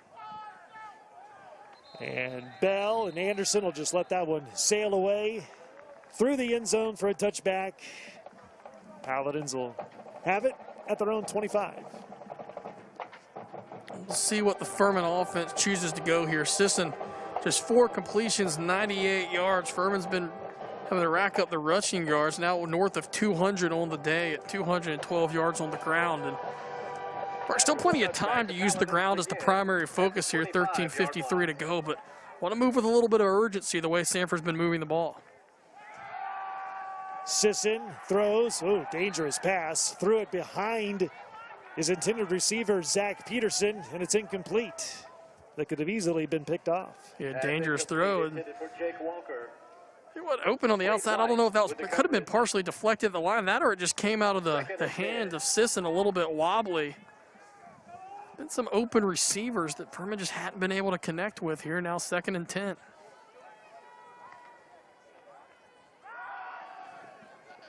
Abrams stuffed, no gain. Just got back to the line of scrimmage at the 25. That's it. And just like that, 3rd down and 10 for Furman. Yeah, this is the biggest play of the game so far right now for both sides. If Samford can get off the field, he'll be getting the ball back with that 2-score lead. Furman in big need right now of a positive play. Maybe he hadn't called the name too much other than that 1 touchdown to Ryan Miller. See if he can't get involved here. Sisson unloads, pass is incomplete, looking for Ryan DeLuca in traffic. Pass intended for Ryan DeLuca. In double coverage, Nathan East on the coverage. The closest man to him for Samford, and 3 and out to go the Paladins. Yeah, great coverage right there by the Bulldogs. You mentioned you had the safety over the top there, and then coming up was East. Running step for step was Wade White, the freshman out of Alabama, and danger time right now for the Paladins, who have to punt it away, down 2 touchdowns. Back deep for the Bulldogs. And the dangerous return man, Montrell Washington, back to receive the punt, standing near his own 30. This is returnable. He will try to make a move. Hurdles one man, he's inside the 50. Still on his feet, banging off tacklers, still moving, finally taken down. Ball comes out. And they say he was down apparently before the ball came out. And we'll take another look. Looked like he was down initially, Brock, but at some point if you're the Samford bench, you're almost yelling, I know what you can do, but go down. You don't want to take that extra big hit, force the loose ball. Looked like the right knee was down. That may be what they're telling Washington right now, is they'll take another look. And what a dynamic player. He looks like a video game. Left trigger, right trigger, but look how many missed tackles. There's 3 earlier, and then take a look. Let's see if he was down. Yeah, I think definitely no question about it. It will be Samford football. Looks like Brock throw a flag that's going to bring this one way back. Took a shot at the end of the play. Flag was thrown all the way back at the 32, so holding block in the back, it looks like, and then this is going to be, that's a big swing there, because you're already almost in field goal range, judging by what you've already seen for the Bulldogs this afternoon.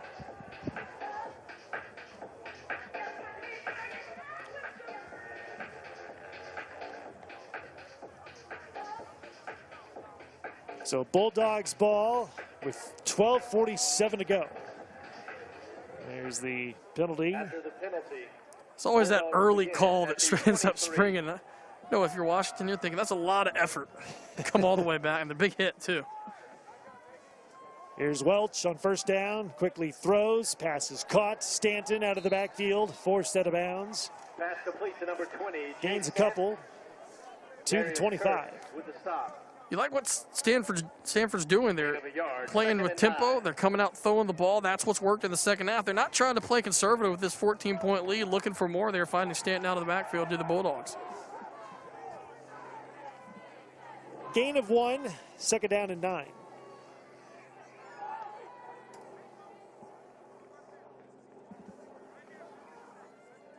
Ty Bowles in the backfield next to Welch. Going to use up this play clock. It's down to 4. Welch, pressure comes, throws, passes caught by A.J. Toney. Taken down out of bounds by the Paladins by Bryce McCormick, number 31 in the flat, but it's enough for a Bryce McCormick with the tackle. Samford first down.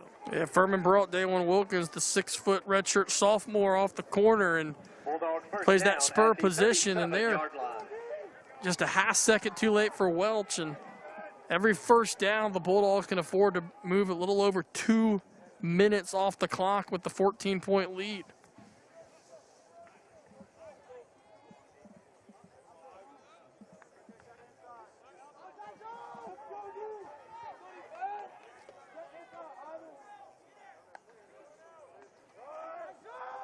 Here's Bowles. Taken down by the Paladins. Landon, making a London Lewis rather, redshirt junior, 6'4", 291 pounds. Samford over 200 yards passing just in this second half. We talked about it numerous times, 11 passing yards at the half for Samford. They're now at 218 through the air, 370 yards overall. You wonder though, yeah, I agree with using some play clock being smart, but if you're a tempo offense, you like to play with pace, does this mess up some of your rhythm as you kind of hurry up to the line and then wait, something you're not used to?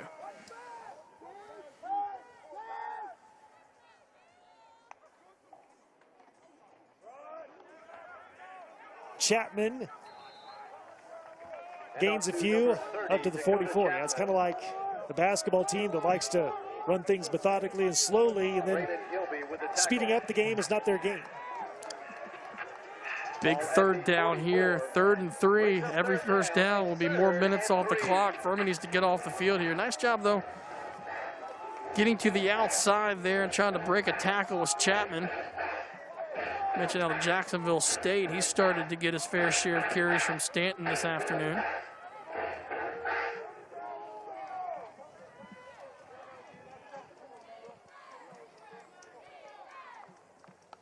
Third down and 3.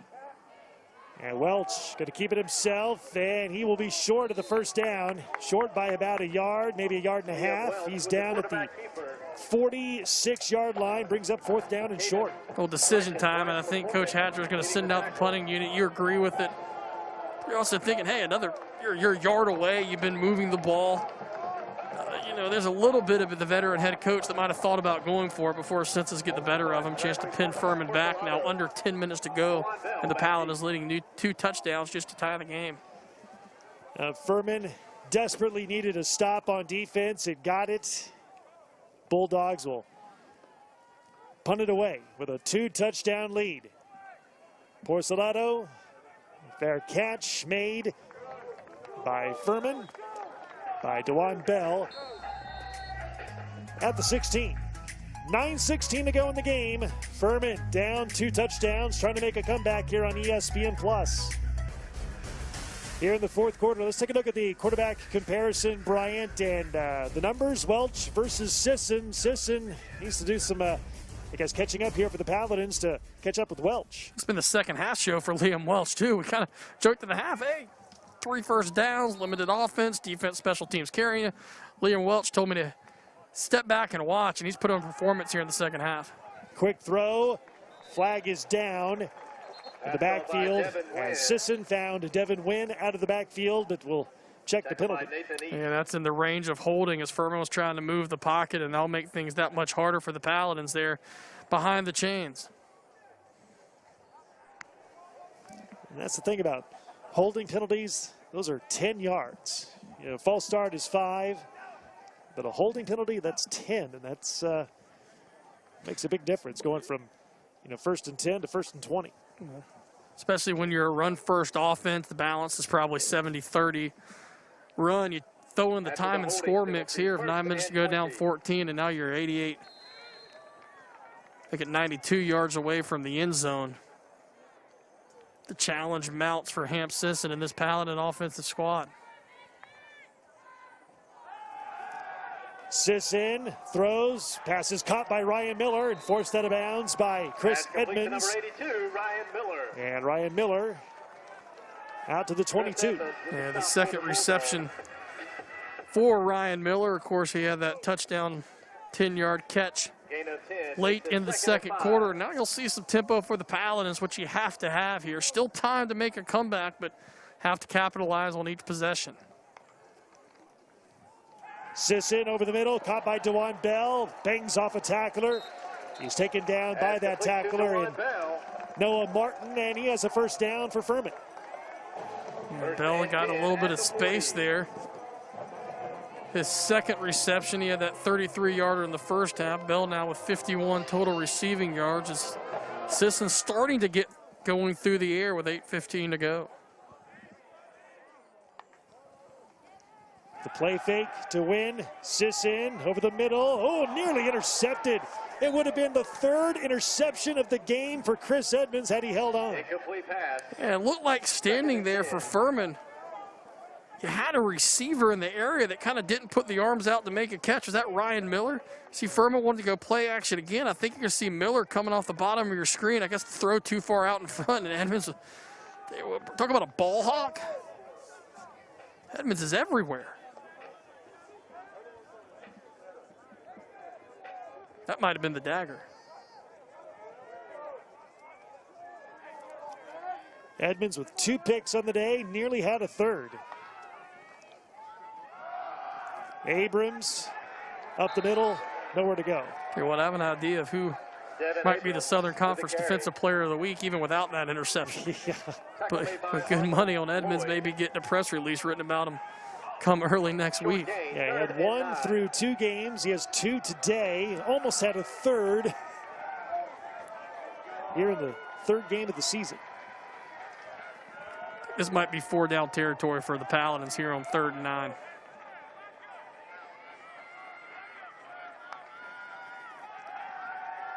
Sisson, all kinds of time. Now the pocket collapses. He runs, he throws. It is caught and dropped by Peterson. It's incomplete. Can't blame that one on Ham Sisson. Did everything he could, brought out of the pocket, put one on the money, and tell you what, big drop there by Peterson. Had to go low to get it, but one you got to come up with, and Furman is going to go for this on 4th and 9 with 7:21 to go, trailing by 2 scores.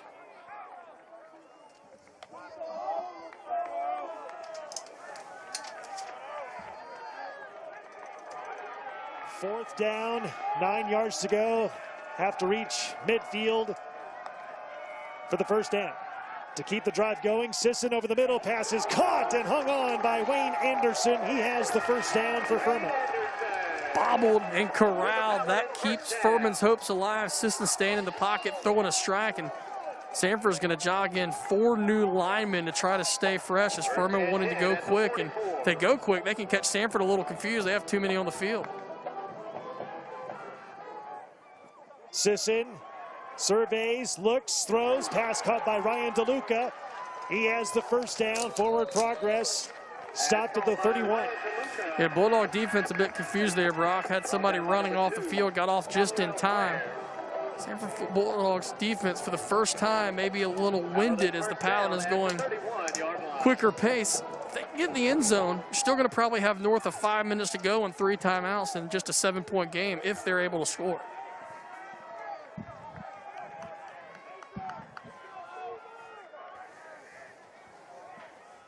New set of downs for Sisson and Furman. 1st and 10 from the Samford 31. Pocket collapses. Sisson throws into the end zone. Passes caught. Touchdown, Ryan DeLuca. His 2nd touchdown reception of the game. His 2nd of the season. And Furman is within 8. Bulldogs bought pressure. Sisson was able to get out of the pocket again, Brock. Numerous times he eluded pressure. They're coming up with the long pass play, and about 3 plays ago, you thought Samford had this win in the bag going back to Birmingham, and still 6:12 to go. Paladins can cut it to a 7-point game. DeLuca now has 98 yards to go along with that touchdown. Extra point is good. And the extra point is good. With 6:12 to go in the game, it's a 1-score game. Take a look. Pressure comes. Sisson steps up, rolls right. And we got a ball game here in Greenville.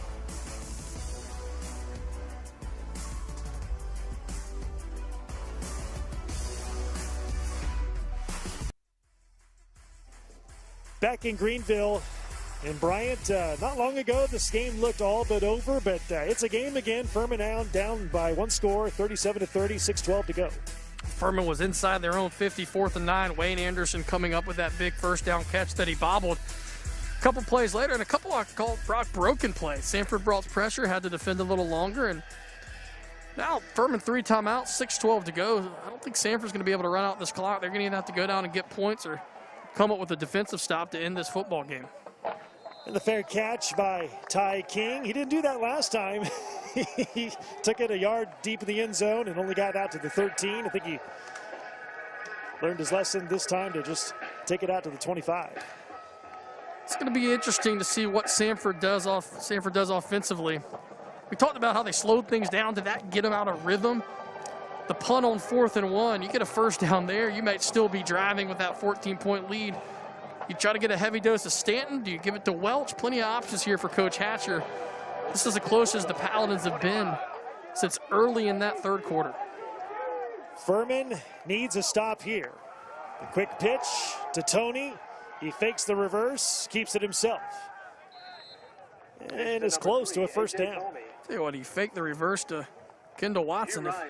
He might have tossed it to Watson. Watson still may be running. You saw that play develop from up top. There's a lot of green space. Grass right in front of him on that fake reverse. Furman and Samford, both teams have all 3 timeouts remaining, as we're approaching 5.5 minutes to go. Play clock at 10. So Welch and Samford will take their time here. 2nd down and 1. High snap. Welch brings it down. And nowhere to go. And he's sacked, a loss in the play of 2. Like I was about to say, that first down play, getting 9 yards, was about perfect situation for Samford. You can use the play clock, almost have a gimme first down. And Welch did a nice job of keeping that. It looks like Furman. And Matt Sachovka is shaken up. Tell you what, almost disaster there for the Bulldogs, and that sets up a 3rd and 2, a massive 3rd down, as the Paladins are going to have a new lineman in when Sachovka gets able to get up. Might be thinking, why don't you go under center in those situations? Well, that's not the offense Samford runs. They, a shotgun snap to them is just as simple as under center. It looks like hopefully nothing more than a cramp here for the big redshirt junior, Fayetteville, North Carolina. Number 92, Matt Sachovka. How about this game for your first time? How many, you said it's in about 500 days you've been able to call a football game? How about this 532 days. This isn't a bad welcome back to the gridiron action. Not a bad game at all. High scoring, big plays, big defensive plays, offensive plays, special teams plays. It's good. Been a good 2020/21 season debut. Bulldogs, I think you try to get Welch using his feet. We saw a couple maybe misdirections trying to get the defense going one way. Welch was able to get up the middle. That's how they scored one of their early touchdowns. We'll see if the Bulldogs utilize Welch on the ground and what is a huge 3rd and 2 with the clock running at 4:45.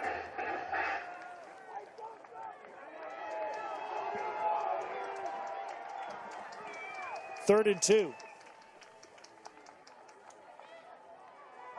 Welch dumps it off. Montrell Washington, he is stopped. And the Furman Paladins get a much-needed stop on defense as Samford goes 3 and out.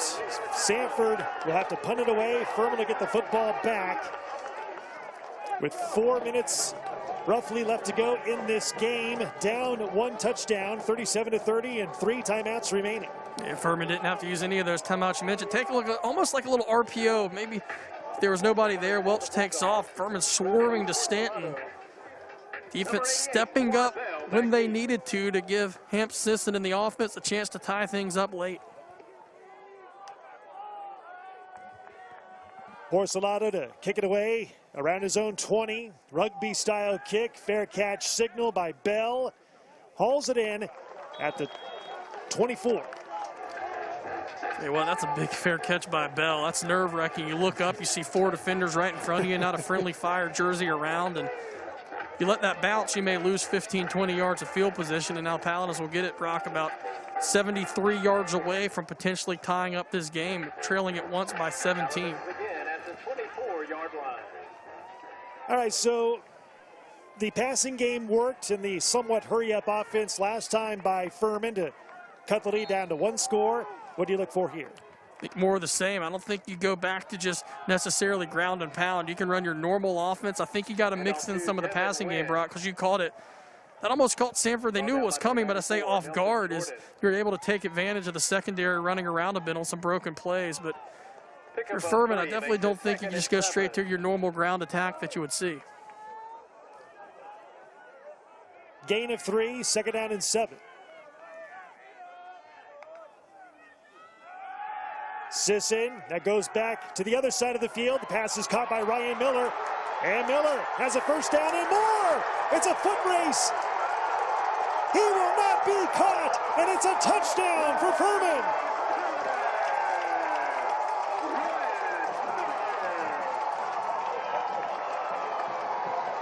Ryan Miller with his 4th touchdown reception of the season. Well, Brock, it was a throwback screen. We'll hopefully get another look at it. It almost got snuffed out. The linemen were downfield. He got the kick out block, and then the speed took over. Hey, big extra point. It was a missed extra point last week that cost Furman the game at VMI. To tie the game, the extra point, squeezes in there. It was close, but it's good. And And do we have a penalty flag on the play? Tell you what, that just got inside that left upright. It looks like it's going to be against Samford. Furman declined, but go back to that throwback screen. Brock, it almost gets snuffed out. And once those linemen get the kick out block, a lot of green grass. And how about the speed of Ryan, the tight end with breakaway speed? Now, if you're the Samford Bulldogs now, and you take a look at this, you see the linemen that come out, looked like running out to get an initial block was number 55. A whole different mindset for this Liam Welch and Samford offense. You've gone from maybe milk the clock and win the football game to, I got to go down and find points. And I think maybe a little bit of pace and not slowing down is exactly what Welch needs to get the offense going after that 3-and-out. Yeah, Ryan Miller, 6'2", 221 pounds, a junior. He's kind of a tweener, Bryant. He's either a big receiver or a small tight end. Take your poison. I guess he would say, call me either, when I can catch 75-yard touchdown passes. And 2:59 to go. How long ago did Samford have the ball on 3rd and 3 with a 14-point lead about the 6:55 mark, and you're thinking the first down may end the game, and all of a sudden these two offenses have exploded after the second half. So Furman, once down 14 in this quarter, ties it up at 37 inside 3 minutes to go. Returnable kick for Ty King and Samford. And King out to the 21. So 2:52 to go in the game. Both teams have all timeouts remaining, 3 apiece. It's Samford ball. It's been stopped on back-to-back possessions by the Furman defense here in the fourth. Here we are, tied at 37 inside 3 minutes to go. Yeah, you maybe look to get into the hands of Montreal Washington, maybe Ty King. They're both dynamic playmakers, but a whole different mentality. And for the Bulldogs, definitely don't want a turnover. Empty backfield. Welch in the gun. And a penalty flag comes flying in. It's going to be a false start, and that's going to be the 8th Bulldog penalty this afternoon. And be a brief conversation, but Furman pretty confident that the Bulldogs moved early.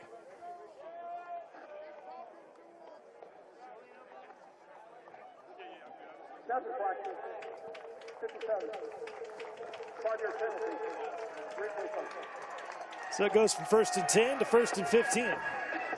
The old snap infraction, and you see that's the starting center back in for the Bulldogs. No, that's the backup center, excuse me, Cooper Frazier, because the starting center went out, that injury. Welch avoids the pressure, steps up, throws, passes caught by Ty King, and King near the first down marker. He's at the 30, and a penalty flag comes in again. Looks like it would be 3rd and short on the stop by Chiswick. Check the flag, and was thrown by the line judge up on the near side near the beginning of the play. That could signal an alignment problem for the Bulldogs.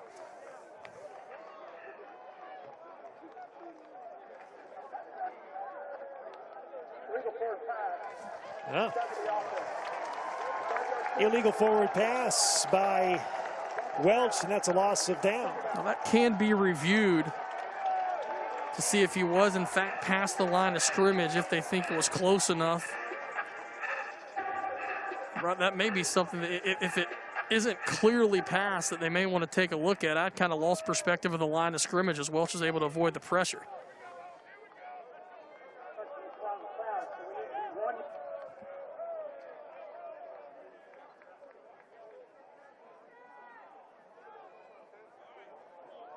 It looks like he was well past it on the replay. I think they're trying to figure out and enforce from the original line of scrimmage.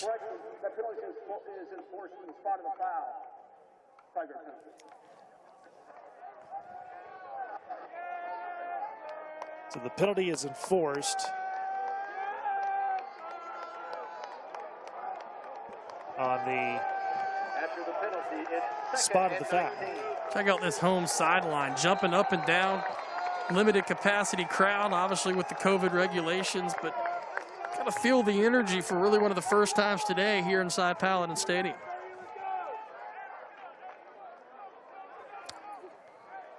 Brock, they are going to go take a look at this. Okay.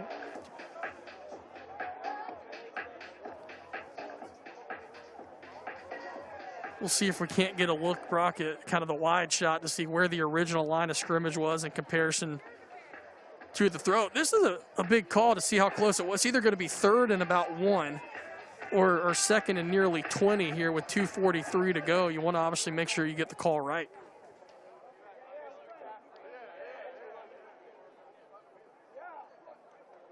So they'll go to the review and see if the call stands or not.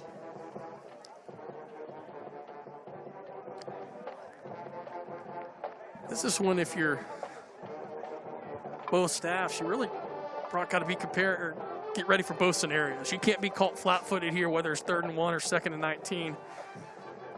Officials may take a look to just make sure they did get this call right. And look, this is what I'd call a de facto elimination game for a Southern Conference championship. Yeah, it's early in the season, but you get a second loss. Don't know how many games ahead of you. Furman, who was picked 1st and 2nd, depending on what poll you look at, looked like things were done. Down 14, defense gets a big stop, and then all of a sudden, your offense has come alive the last 2 drives and down to the wire. You know, you and I joked at the half, a lot of points, but maybe not a lot of offense, and we're getting our money's worth. Well, boy, did we get it in the last, 15, 20 minutes of action.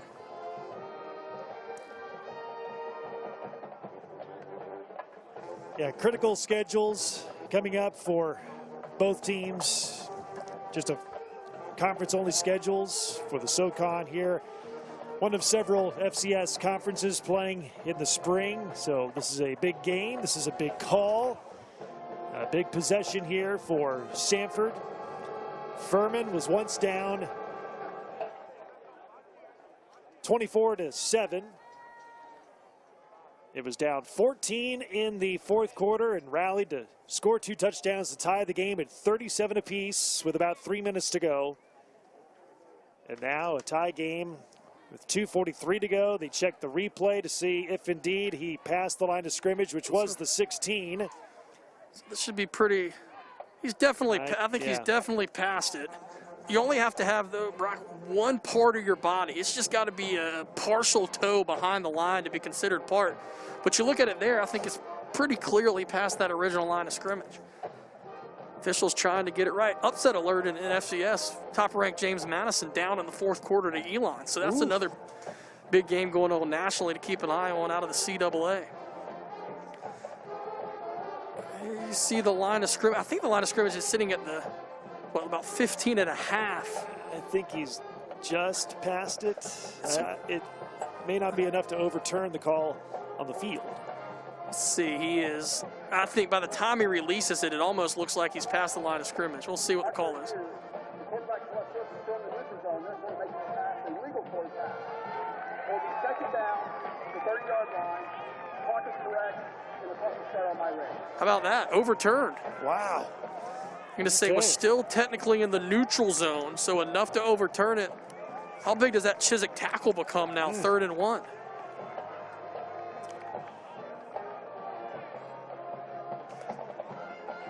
Clearly the officials, Brock, thought enough to overturn it. Now the Bulldog sideline with some life. It's 2nd and 1. Be 2nd and 1.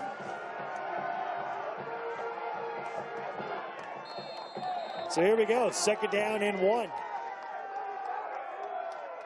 Welch, inside handoff to Stanton. Stopped for basically no gain. Now it's 3rd down and 1. Huge play coming up here for both teams. It's 3rd and 1. Welch in the shotgun, hurry up, and Stanton is stopped.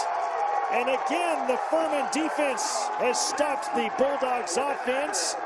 We talked about it before the game. Good offense going up against good defense, and the Paladin defense stopping Samford again, and it'll get the ball back. The Paladins here with 2:08 to go. Yeah, Clay Hendricks using one of his 3 timeouts remaining.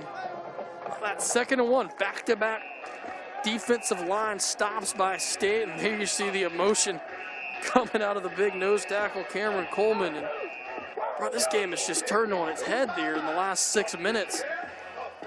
Now, if you're the Paladins, you want to be very disciplined on this punt. You obviously don't want to jump. You don't want to rough the punter and catch the ball and get it back in the hands of Hamp Sisson, who's trying to lead this remarkable comeback.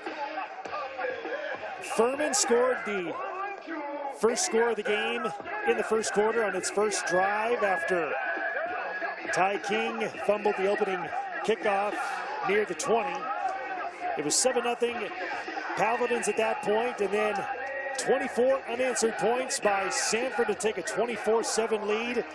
And slowly but surely, the Paladins would chip away at the lead. Down 14 points in this quarter. Tied the game at 37 on some passing plays. Touchdowns by Ryan DeLuca in the end zone and Ryan Miller. And now a chance to get the ball back after this punt and perhaps score, take the lead, and perhaps win the game on this next possession. Do you dare go for it for Coach Hatcher? You got to feel like the momentum squarely. It would be a very bold call. I don't know if you can risk it right now, especially after you're coming off back-to-back short yardage stops. You put it in the hands of Welch or Stanton. Be interesting to see as Furman and safe defense out there just anticipating nothing to be caught off guard. And, time's something to be considerate of with 2:09 to go, but with 2 timeouts, I wouldn't call it necessarily a factor yet. You just got to be mindful of it. And tell you what, you're going to try to draw Furman off, but look who's jogging out there. It's Welch.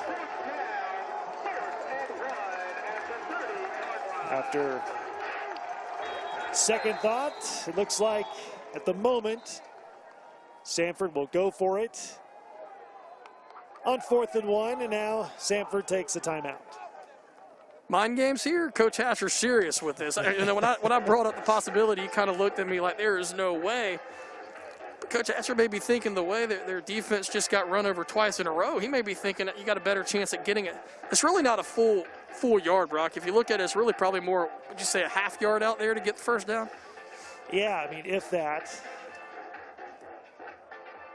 Perhaps try and draw the Paladins off sides. Yeah, you got an eager defensive front. Or they may call an audible, try and draw them off, and then maybe at the last second give a signal to take a snap and run a play. We've also seen, too, some of these teams, they'll get in the shotgun and they'll do that pooch punt. If they can't draw them off sides, they'll take it snapping, and you don't know if Welch, this really would, I don't think would be the time or the necessarily yard line to do that. A lot of things to consider. Furman's obviously going to leave that base defense out there. Can they come up with a 3rd straight short yardage stop? And they're not going to get the chance as Coach Hatcher thinks the better of it. And now Porcelato will indeed come out to punt it away. And DeJuan Bell standing near his own 30 with a chance to return it and set up good field position for the Paladins to potentially drive down the field and take the lead.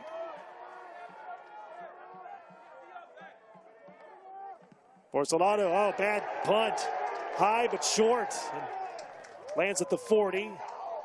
It takes a decent roll out of bounds at around the 35. Exactly 2 minutes to go, and we're tied at 37.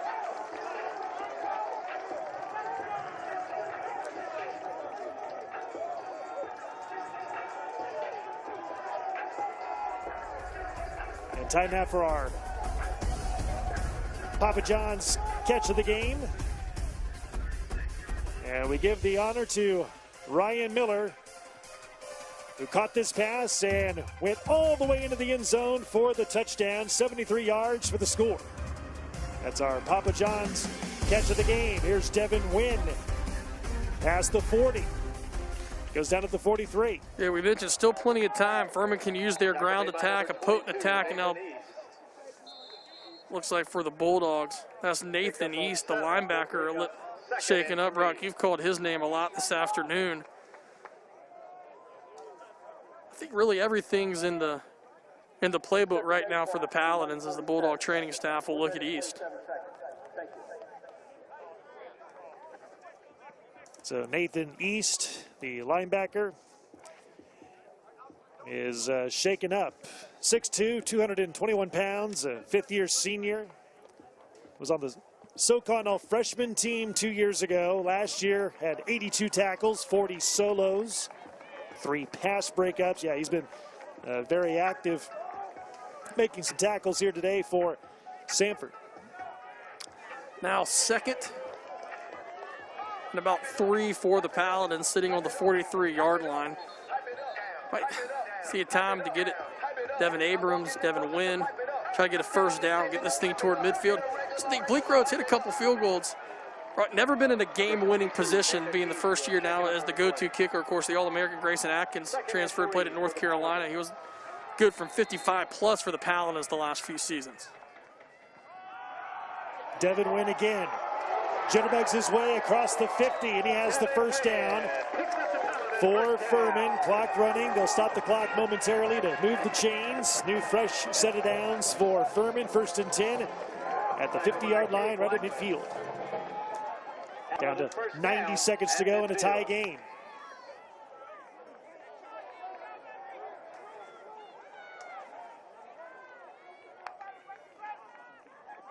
The give to Win again. And gains a few to the 47.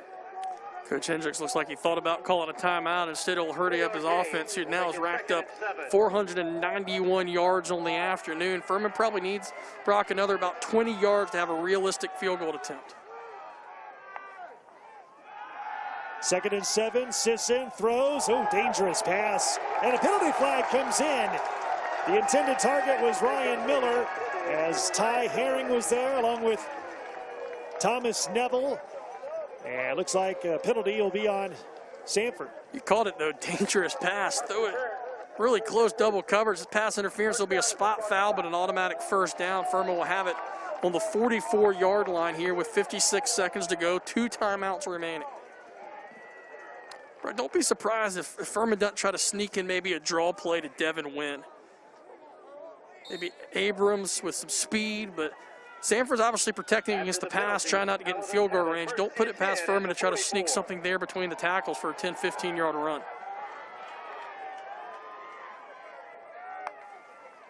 Sisson, option, Anderson being chased and scoots out of bounds at the 40. Wayne Anderson with the carry. Furman fans holding their breath on the near side. That option covered well. It was really the speed by Anderson, Bright, that stopped that from being a 5-yard loss to a 5-yard gain.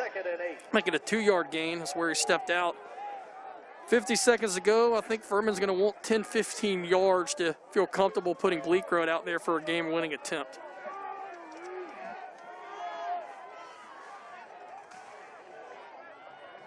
Anderson in the backfield behind Sisson. Sisson on the rollout. Plenty of time, airs it out down the sideline and way out of bounds, incomplete, looking for Ryan Miller. He was covered by Ty Herring. 3rd down and 8 coming up. Big play here for Furman. Yeah, it looked like Sisson might have had a little bit of running room, but a lot of white jerseys right there to protect far against it. Now if you're the Paladins, you got to think, you don't get this first down. What do you do with it? Still will be 35 seconds left. Do you go for it? Potentially, if you don't get it, a chance for Samford to have a couple plays into field goal range. Furman gets maybe 3 or 4 yards. Look for Clay Hendricks potentially go for this on 4th.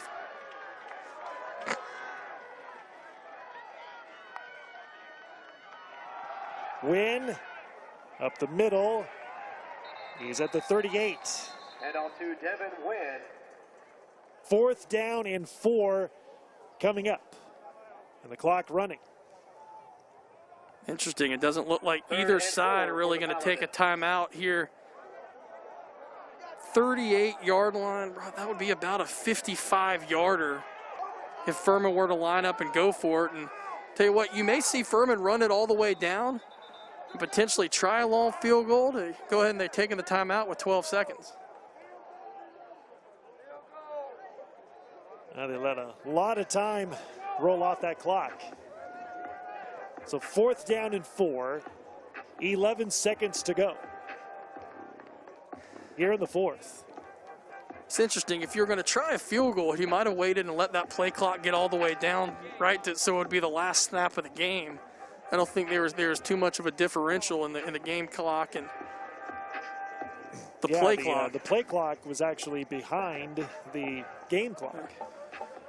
by about 4 seconds. You're going to think if you go for it, you would want to call a timeout earlier, maybe have more. Regardless, could be you're trying for a quick hitter, 5-6 yard pass play, and then you still wanted some time after that, maybe for the field goal. So Coach Hendricks thinking, I want 2 plays. I want a shot at a first down, and then if I don't get it, maybe I only have time for 1 play on defense.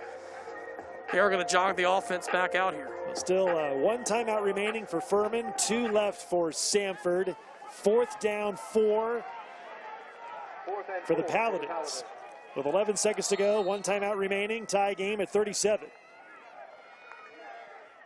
Sisson hit as he throws, and it's incomplete. Oh, big hit by Joshua Long, the defensive end for Samford, with 3 seconds left in the 4th.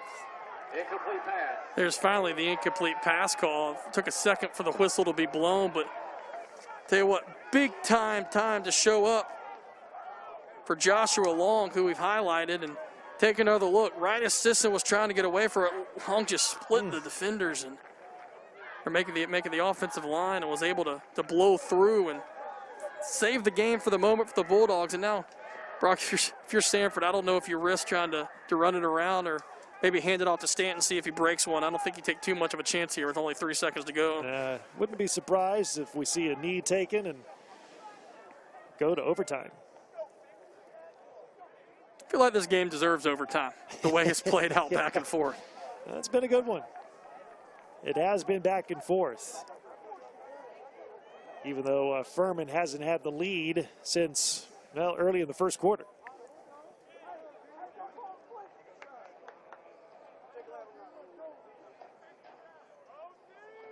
Three seconds left here in the 4th. I think they may put a few seconds back on after that incomplete pass. They left the clock run. Regardless, the Bulldogs in position to take a knee to take us to overtime.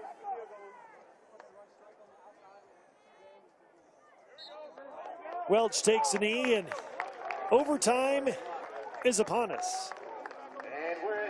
We'll take a break. Come back with overtime here in a moment. You're watching college football on ESPN+.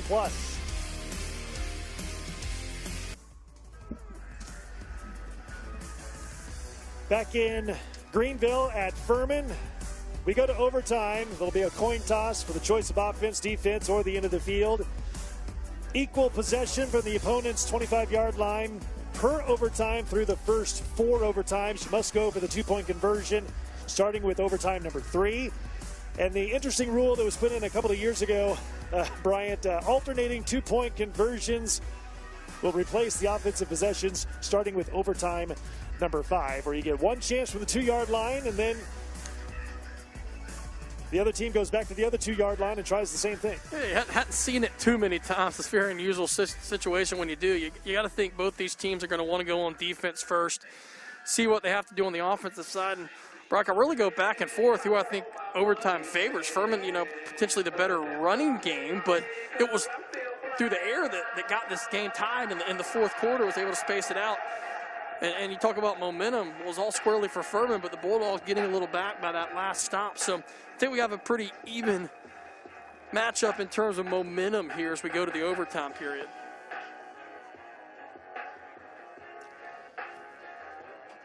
Here's a look at some scores around the SoCon here on this first Saturday of March. The ETSU Wofford game in Spartanburg was postponed due to a COVID/ injury situation. VMI beats Western Carolina. We're in overtime, and how about Chattanooga beating the Citadel in OT by 1? A little pair of Southern Conference overtime games on this early spring Saturday, as you see captives meeting there on the Diamond F. How about VMI, though? That's an impressive win to go to 2-0 in the league. And right, we'll see who wins the toss. Be a big decision here if you want the ball first. Looks like Samford won the toss, so it'll be Furman possession, it looks like, playing down to our left side on the field, if I was able to interpret things right. That looks to be the case.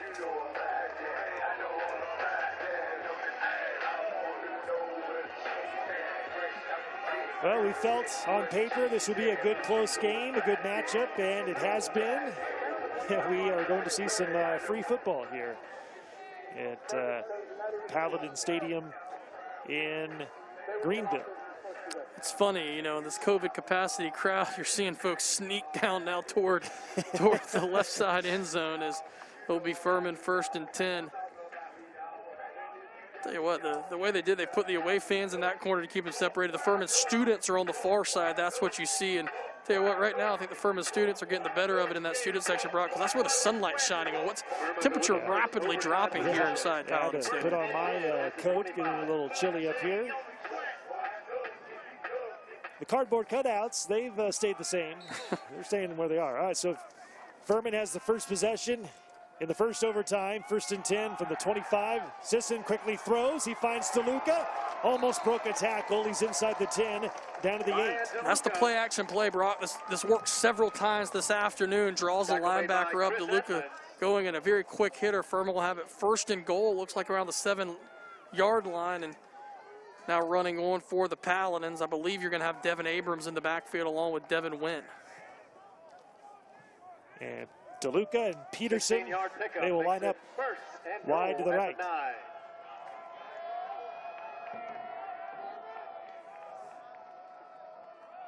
Wynn up the middle, into the end zone. Touchdown Furman as the Paladins strike first in overtime session number 1. Bro, that was the biggest hole we've seen all afternoon. There was an absolute gaping hole right over the center. Play action pass, 1st down, wide open touchdown run up the middle. Big extra point here, and that's a great start for Coach Hendrick's squad on overtime. The first lead for Furman since early on in the first quarter, when it was 7-0. Bleak Road, that extra point is good. And now, Bryant, the pressure is on Samford. A touchdown to try and extend the game to a second overtime session. A field goal does them no good. Furman now 525 yards of offense. Devin Wynn just the parting of the seas there. And look, it's been a while since Samford's moved the ball offensively. They had that 14-point lead. Furman stopped them. Then it was the 3-and-out.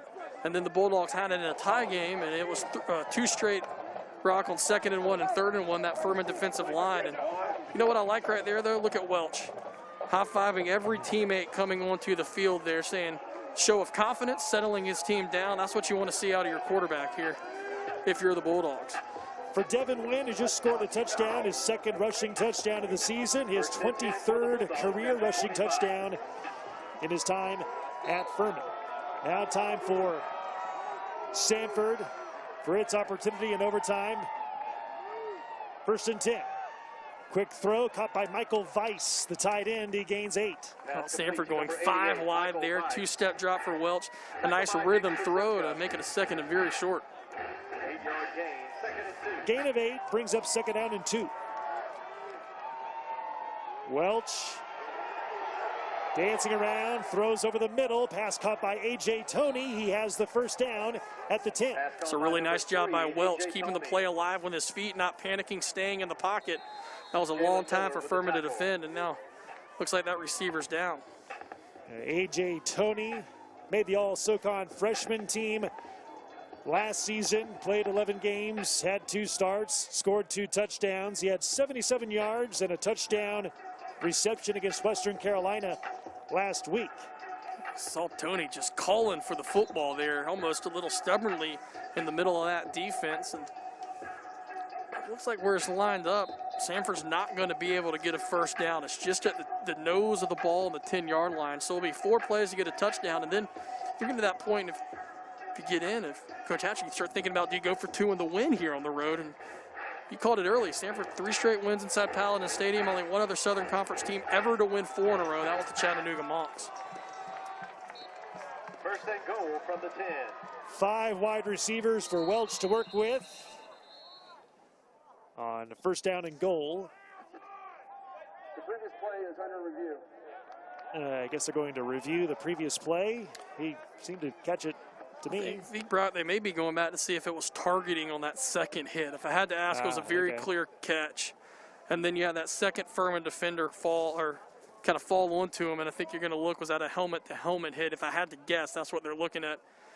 Watch the 2nd tackler come in here from the far side.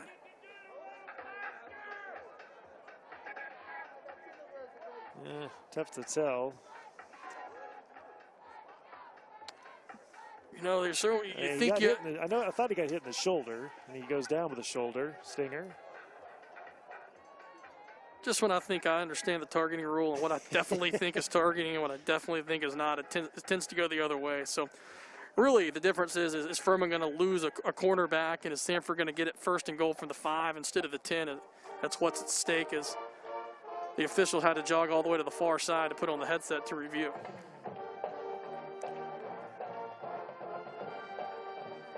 Well, they overturned the illegal forward pass play earlier in the fourth quarter. We thought the call would stand. Instead, it was reversed. So who knows what they'll say here. Yeah, it was tough to tell from the angle that we saw it. To your point, Brock, did the shoulder get hit by the helmet, or was it more of a helmet to helmet? Typically, you see, I think, the flag thrown, and then that enables you to go to the review. Now, take another look. Coming over from the far side. Is that Jalen Miller? We'll see who. Jalen Miller. Looking at, yeah. Looks like looks like he got hit in the shoulder, but we'll wait and see. Here's the call. After review, the ruling is targeting number 36 to defense. The penalty after this goal. First the goal with the 5, number 36 is disqualified in the remainder of the game. So it is targeting on Furman after all, and that'll move the ball half the distance to the goal line. It's now 1st down and 5. 1st down and goal to go from the 5 for Samford. Yeah, that's a big 5 yards. 4 plays to get it in. You see, obviously, Miller is out for the remainder of the game, and he'll have to sit out the first half of the Paladins' next game as a result of that ejection. 1st and goal from the 5.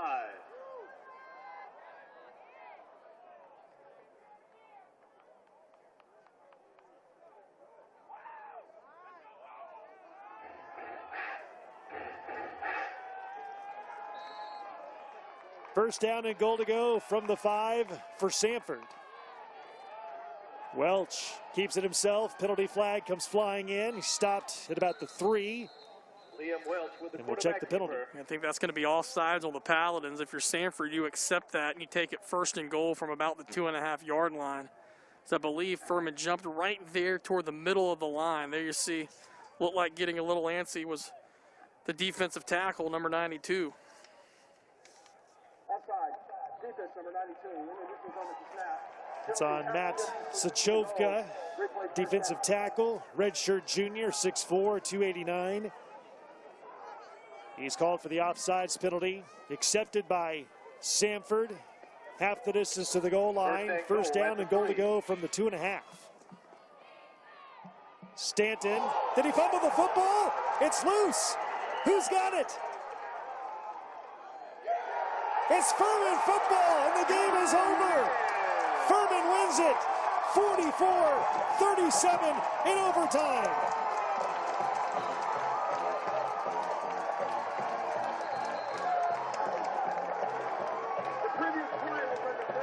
The previous play, they say, is under further review. Take a look, take another look. Stanton, go to definitely a fumble, Brock, no question about it. The only thing is, can you overturn who recovered the football? I don't think there's any way in that scrum. The ball's clearly out. Brock, I think this game might be over. It looked like he just never had it from the beginning. Stanton, who's had a heck of a game. You see the ball laying right there on the far sideline or far side of the scrum. No one sees it, Brock. I don't see how you overturn this call. It looks like Furman's going to come away with a huge comeback victory and keep championship hopes alive. The call on the field is a fumble recovered by Furman. DeMarcus Clay, number 7, the man credited for the fumble recovery if it stands. And I'm like you, Brian. I don't think there's any evidence there to overturn the call on the field. Yeah, you definitely want to look at it. You want to make sure it's right here in this game-deciding play. But I don't know whatever you're looking at. It was definitely a fumble, unless you can say clear and decisive recovery by Samford. I don't think that's going to be the case. And man, look at it 2 ways. What a comeback for Clay Hendrick's squad, but if you're Samford, you're leaving here saying huge missed opportunity for a ranked win on the road. You had it and you let it slip through, but Hamp Sisson led his team coming back. They're still taking a look at this, Brock. Unless they're looking at something we're not aware of, I just think this is pretty cut and dry.